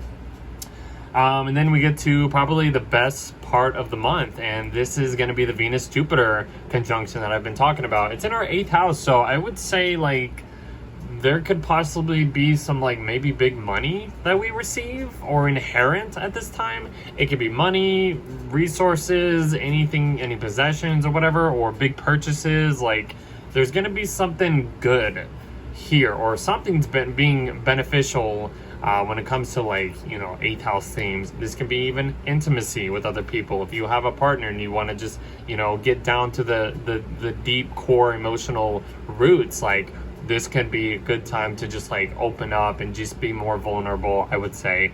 Like, I don't see this as being a bad transit at all. It's the two benefics. It's the best part of August, I would say. But yeah, like, inheritance, big money stuff, soul contracts, psychological connections, shared resources, intimacy, all that kind of stuff. So, like, even the occult, like occult topics like astrology or whatever, just something to, like, taboo topics. I don't know, it could be beneficial for us. So that's just something that I could put out there. And then at the same time, Mercury is stationing direct. So we're done with this Mercury retrograde. If there's been any, like, let's just say any travel plans that we had to readjust to, or kind of just, like, replan in a way, even if we've had some issues with that, this can also represent, like, you know, teaching, publishing, expanding our higher consciousness or perspectives on stuff, philosophies, truths, principles, dealing with any legal matters at this point. We can finally get the clarity and move forward from what this delay has been about. So that's cool at this point. So, and then the sun gets into Virgo. Let me just do this real quick. Sun goes into Virgo, followed by the moon and the new moon in Virgo. So yes, as soon as we get into Virgo season, the eclipse season is approaching. The changes are happening. So in this situation, yeah, the sun's entering our 10th house of, like, our career, our public life and stuff like that. Maybe there's like huge changes happening in our career. Having the south node here, it's not showing it, but the south node is opposite the north node. So a lot of replenishing energies happening here. Maybe we want to be more responsible or structure our life in a more meticulous way and stuff like that. It's just the Virgo energy. And then the new moon is just planting a seed. We're going to have another new moon eventually in the next month. So maybe we can, like, understand this whole cycle of what we started and what we will end over this next lunation. So just our career and public life is changing in a huge way, guys. So, and then we get Venus entering our 9th house of Leo. So this could be exciting. This could be a good time to travel, I would say. So if you are trying to travel, or you want to just, you know, expand your horizons, it could feel more easy. And with more ease and stuff like that, you know, meeting other people, foreign people can be more, you know, attractive. Like, you might want to have that receiving attractionness from other people, or people that are different cultures from you or something like that, or just different something, you know. So learning, teaching, publishing, all that kind of stuff is going to be more enjoyable, or just, you know, long distance traveling anywhere. So that could be fun. So go out there and, you know, travel, meet new people and stuff like that. Yeah, so that's kind of what I would say. That's about it for us. So I will see you guys in the next video.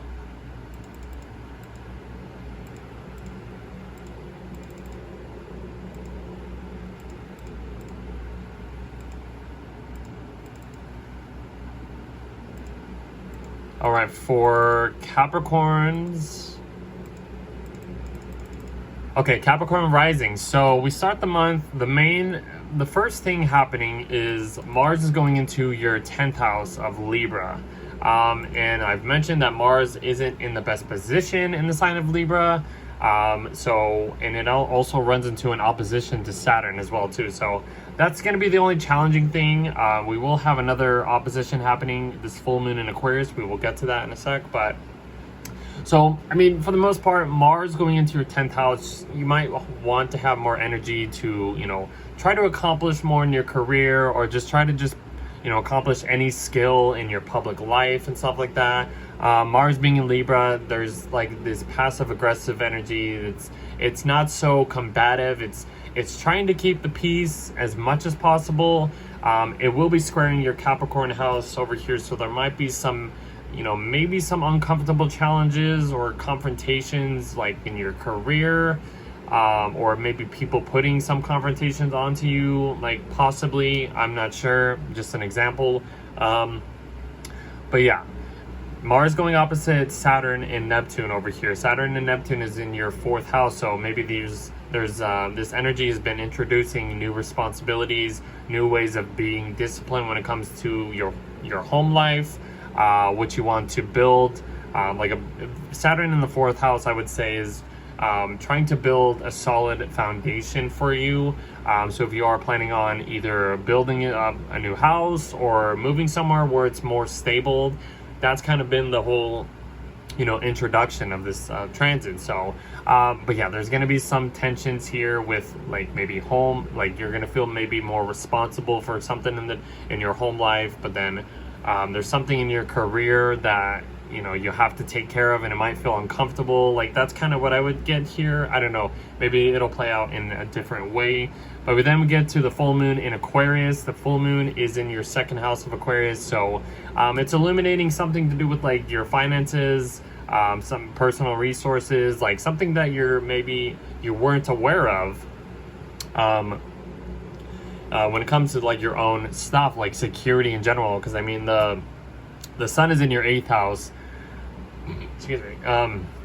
Trying to focus on like maybe deepening these relationships you have, or it's also trying to find some spotlight or like enjoyment in a way when it comes to like shared resources, maybe spending time with other people, just like joint ventures, or just trying to pay off any debt, or just like if you have a partner's like their money, you might have to focus on like what they have or something like that. I don't know, because these are money houses. As its 2nd house is your money, 8th house is other people's money. So there's going to be maybe some tension, but you're going to have to compromise and find some balance when it comes to these money houses and stuff like that. So yeah, a lot of oppositions happening. It's not going to feel easy, but we will get past this. The next thing happening is this Jupiter-Venus conjunction, or Venus-Jupiter conjunction.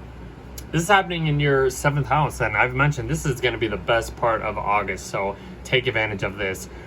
There's the 2 benefics in your 7th house, so maybe other people are gonna present or give off like this like ease, this emotional security when it comes to just like anything, or just like connecting with people, contracts in general. Like there's gonna be some type of huge beneficial like emotional security or something, like contract or agreement that's happening at this point. So this is going to be nice, even if it's like, it is opposite your sign, so I don't think it would be the worst situation happening.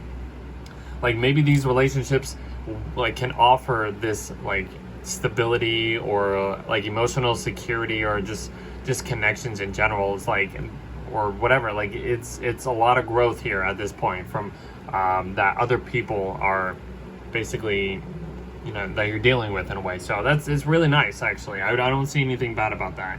Then Mercury stations direct in your 8th house, so whatever delays, anything you had to like go back over when it comes to like maybe like shared resources, paying off debt, or some type of psychological connections, or just like some inheritance in general. Like you'll have the clarity of maybe working towards these plans, or receiving any inheritance from this point on that you had to maybe adjust to, which could work out. It's like the money houses. These are relationship houses as well too, so maybe other people can help benefit these situations that maybe you run into when it comes to connections, contracts,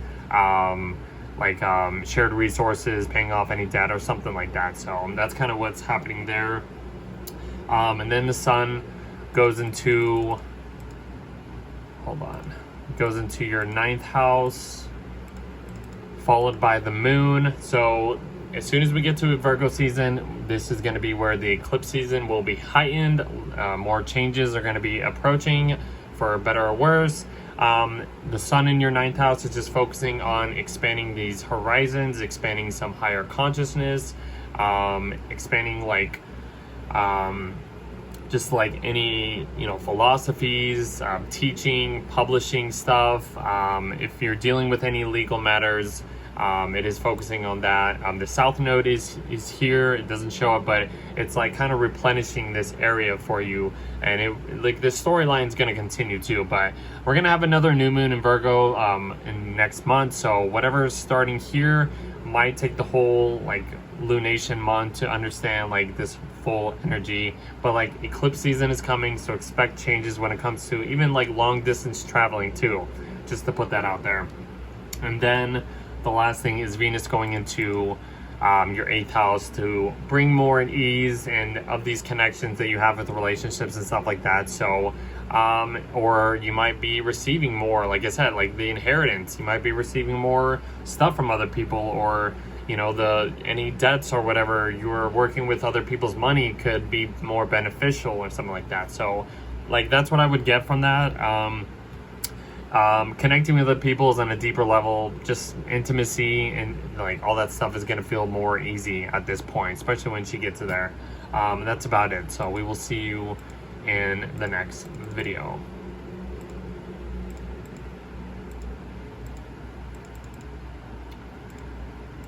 Okay, so for Aquarius rising, so the first main thing happening is Mars is going into your 9th house of Libra. And Mars isn't in the best position in the sign of Libra, but there's gonna have to be, there's like some passive aggressive type of energy. Like let's say like Mars is entering your 9th house, so it's like maybe you kind of want to have this drive, this energy to just go out there, maybe travel, you know, expand your horizons in some type of way. But the first thing kind of happens is Mars runs into this opposition to Saturn and Neptune. So there's like this block, this restriction that you run into before you can maybe go out there or something like that. So maybe like, you know, Saturn and Neptune have been introducing this new type of energy. It's in your 3rd house of like your communication style. Maybe you have to be more disciplined when it comes to this stuff.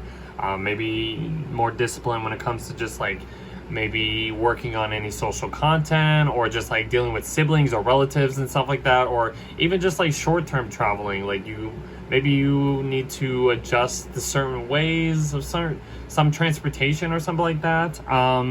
It could be anything, but I mean, for the most part, Mars is going to be a little weakened in the sign of Libra, even though you're going to want to like go out there and you know, maybe expand something, but there's like this passive aggressive energy in a way. I mean, Mars in Libra has to keep the peace as much as possible. So I don't know, it could feel odd in some type of way, but I don't know, hopefully there's no bad situations happening. I mean, but like the opposition to Saturn and Neptune is going to be the challenge of that. And then we have the full moon happening in your 1st house of Aquarius. This is just illuminating something maybe you weren't aware of when it comes to your personality, your like approach to life, how you want to present yourself in some type of way.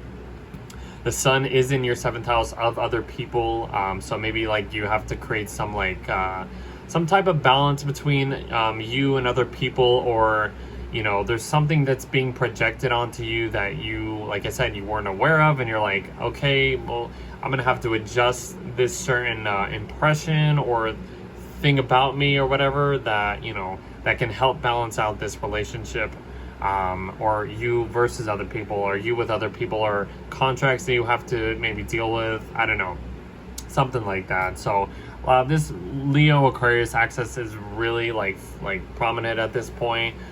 You have like Mercury over here opposite Pluto, so I mean there's probably relationship challenges for you guys this month, but you need to adjust to certain ways in a way. But if you compromise, you work, you know, with other people for the most part, I think you can get the most out of this transit. So let's see. And then the next thing is probably the best part of the month is this Venus-Jupiter conjunction happening in your 6th house. So it's in your 6th house. So I mean, I would say maybe like coworkers can, like working with coworkers can make things more enjoyable or beneficial. Like that's one good thing.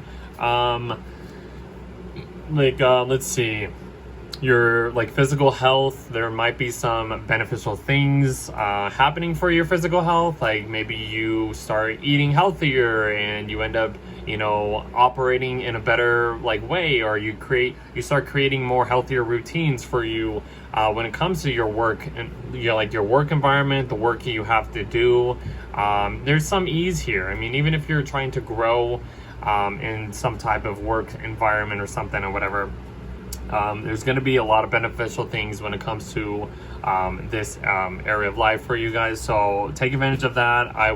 It's like the best part of the month, like I keep telling every sign. So yeah, I mean, if maybe something to do with like pets or something could be, you get a new pet and it's like, you know, you feel more emotional, you know, this emotional connection with them or something. I don't know. That's just another thing, because pets are represented by the 6th house as well. But health, work, routines, you could say pets, hygiene, like wellness in general. There's something beneficial happening at this time for you guys. So that's cool. And then Mercury stations direct, which is good. It's in your 7th house. So like relationships, whatever situations with the relationships that have been maybe delayed or you had to go back over, you're getting a little bit of clarity of like, okay, now I've been over this stuff and now I can move forward and, you know, get past all this, you know, situations that have maybe held you back in some type of way or whatever. I don't know. But yeah, Mercury direct, it's a good thing to just like, okay, yes, it's still opposite Pluto, so just look out for the power struggles. Maybe, I don't know, just something like that. But Mercury direct is a good thing, so you can finally move forward for that. You know, so like supporting other people, commitments, agreements, all of that kind of stuff. You can finally move you can finally move past all that stuff. So, and then the sun goes into Virgo. Yes, sun goes into Virgo, followed by the new moon in Virgo. So as soon as we get to Virgo season, the eclipse season will be ramping up at this time, so expect changes happening.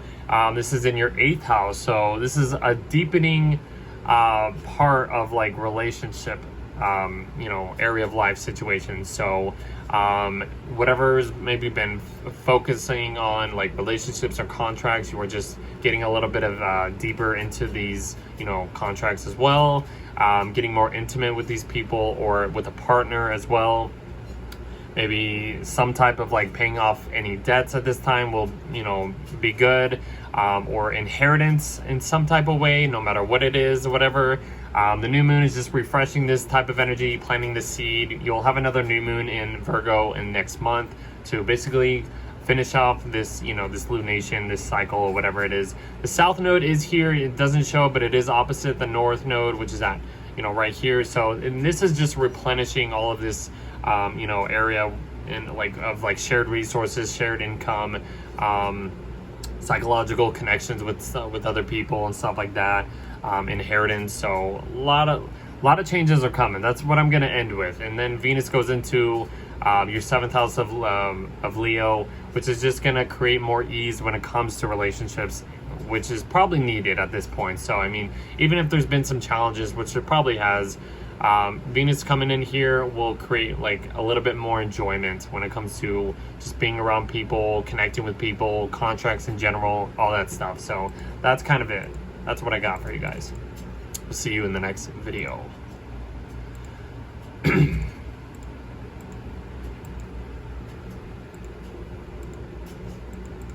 Okay, for Pisces rising, last one. So Pisces, the first main thing happening is Mars is going into your 8th house of Libra. And I've mentioned Mars isn't in the best position in the sign of Libra, but and another thing, it's coming into an opposition to Saturn and Neptune. But I mean, so Mars going into your 8th house, I mean, you're gonna have to, you know, try to keep as much peace and harmony as possible. That's just Mars and Libra at this point. But just like even if in the 8th house, like this is a deepening part of like relationships. So maybe you don't want to like shake up or tip the scales in a way when it comes to like shared resources, shared income, joint ventures, any inheritance that you receive or you want to maybe cut out or something. That can just be possible. Soul contracts, psychological connections, intimacy is going to be like the key thing that'll energize you in a way, or you might have to get rid of certain things. You might have to cut it out in a way. So that's kind of Mars in the 8th house in Libra. So coming into an opposition with Saturn and Neptune, this isn't going to be the best either. This is going to bring some more challenges. And then we have also a full moon in Aquarius in a second. We will get to there. But, having Saturn and Neptune coming into this 2nd house, maybe there's felt like this weight, this heaviness, this responsibility that you need to, take care of when it comes to like your own security or just building long-term, secure possessions or income for yourself. This is only an introduction. We will get back to this by like next year. These are money houses. This is the 2nd house is your money. 8th house is other people's money too. So there's gonna have to be maybe some challenges when it comes to like your money, what you're responsible for, and what maybe you need to cut out when it comes to other people's money. It's kind of maybe what I would say about that, even if it feels uncomfortable. But then we also have a full moon in Aquarius happening in your 12th house. So the moon is just illuminating this hidden dark area for you. Maybe you haven't been aware of something in this area, and this is just the time of being like, okay, now I understand like these subconscious like energies, something to do with like your dreams that you're like being kind of aware of, or some spiritual stuff or whatever is being like illuminated at this point, or something to do with like your mental health or mental issues is coming to light. The 12th house and the 6th house are health houses.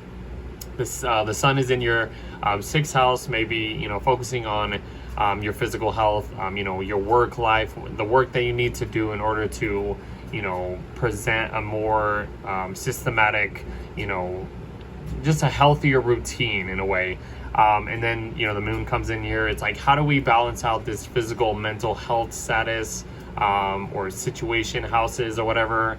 That's kind of what I would say. I don't know, this could play out anyways, but just focus on like your dreams. Like if you're like anything that you're dreaming of and that you kind of like that is coming to your awareness, you're like, maybe I need to like focus on what these dreams are trying to tell me, like my subconscious and stuff like that. So that's kind of what's happening here.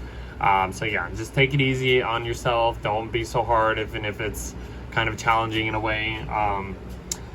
And then the next thing is probably the best thing, especially for you Pisces, like this Venus-Jupiter conjunction happening in your 5th house. Like, what more could you ask for? Like, this is like, it's in your 5th house. This is about this is the fun house. This can be, romantic interest, just like romance in general. Your creative self-expressions are just there's a lot of beneficial things when it comes to romance. Children, self-expressions, passions, what you're inspired to do. Very fertile house. So even if you are trying to, maybe get pregnant, or this would be a great time to, get pregnant or start something, because it could be very fertile for you guys. Hint, hint.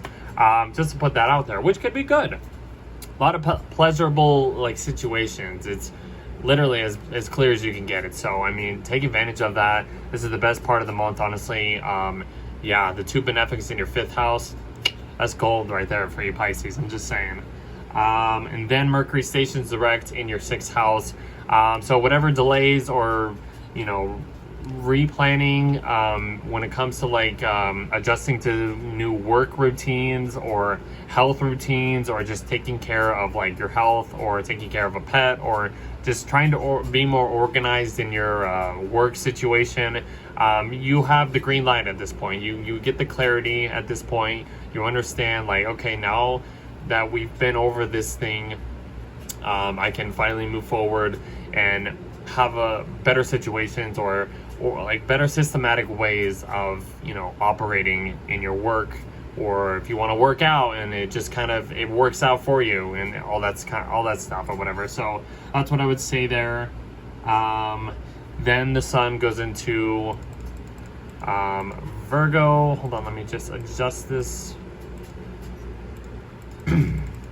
The sun and the moon get into your sign, your 7th house of Virgo. So we get into eclipse season as soon as we get into Virgo. It's been building up all month, so we are finally here.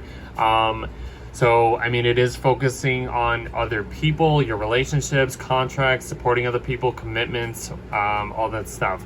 You have a new moon here to refresh all that, to plant new seeds when it comes to other people and stuff like that. So the South Node is in this part of your chart, even though it's not showing it, but it's trying to replenish these relationships for you, these contracts, anything to do with like just like maybe even marriage or whatever. Like it's trying to, even if some like marriage situations feel draining, it's probably for the best. Honestly, you might have to get rid of or let go or release these situations, plain and simple. But yeah, this is just the energies of what's coming at this point. You will have another new moon here in September to finish off whatever this Virgo energy, lunation of what's happening. So, and then the last thing is Venus is entering your 6th house to create more ease when it comes to these work routine situations, connecting with coworkers and stuff like that.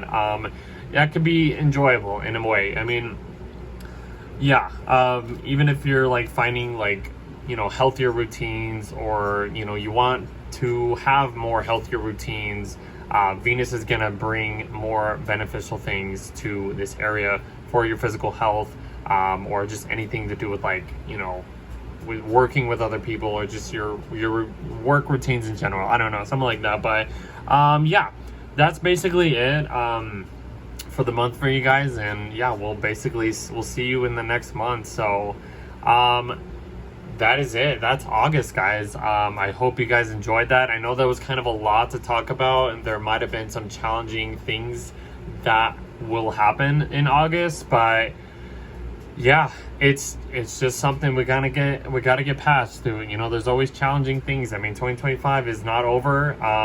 At least towards, like, I would say after this month, hopefully, things will start to kind of ease up, sort of, in a way. We get a lot of water transits happening. Like Saturn's about to go back into Pisces, Neptune will get there too, Jupiter's in Cancer at this point, Mars will go into Scorpio, and then we'll end up getting into like Scorpio season eventually and all that stuff. So we have a few months left, guys. I mean, the change has presented itself very loudly, so there's a lot of things happening though, honestly. But take it easy out there, guys. Be safe. I know there's a lot of chaoticness happening around the world. We can only do as much as we can. Try to stay positive as best as possible. Whatever situations, if you're dealing with any bad situations or like uncomfortable situations, maybe during this time or just in general, it's all right. Just kind of do what you can. The dignity isn't all there at this point. Especially having Mars and Libra, it's not going to be the easiest transit. But yeah, once we get into like September, the eclipse season will be presenting a lot of change, and that's another thing that can be kind of scary in a way, but it's not supposed to be scary because the universe is presenting new things for what's better, for best for all of us and stuff like that, even if it's like going through chaoticness or challenging situations in order to get out, the light at the end of the tunnel and outside of all this stuff. So it'll be all right. We'll get through this one day at a time, guys. But that is about it. I hope you guys enjoyed this and stayed here for as long as here the video. Please like, share, subscribe, follow me on any of this content. Join my Patreon, join YouTube, TikTok, Instagram. I'm on Twitter, just at Cody22V. It's all in the description box below. So if you want more information on that stuff. So I will see you. I'll leave you with that, and I'll see you guys in the next video. So catch you, and check out the merch too. New merch coming out too.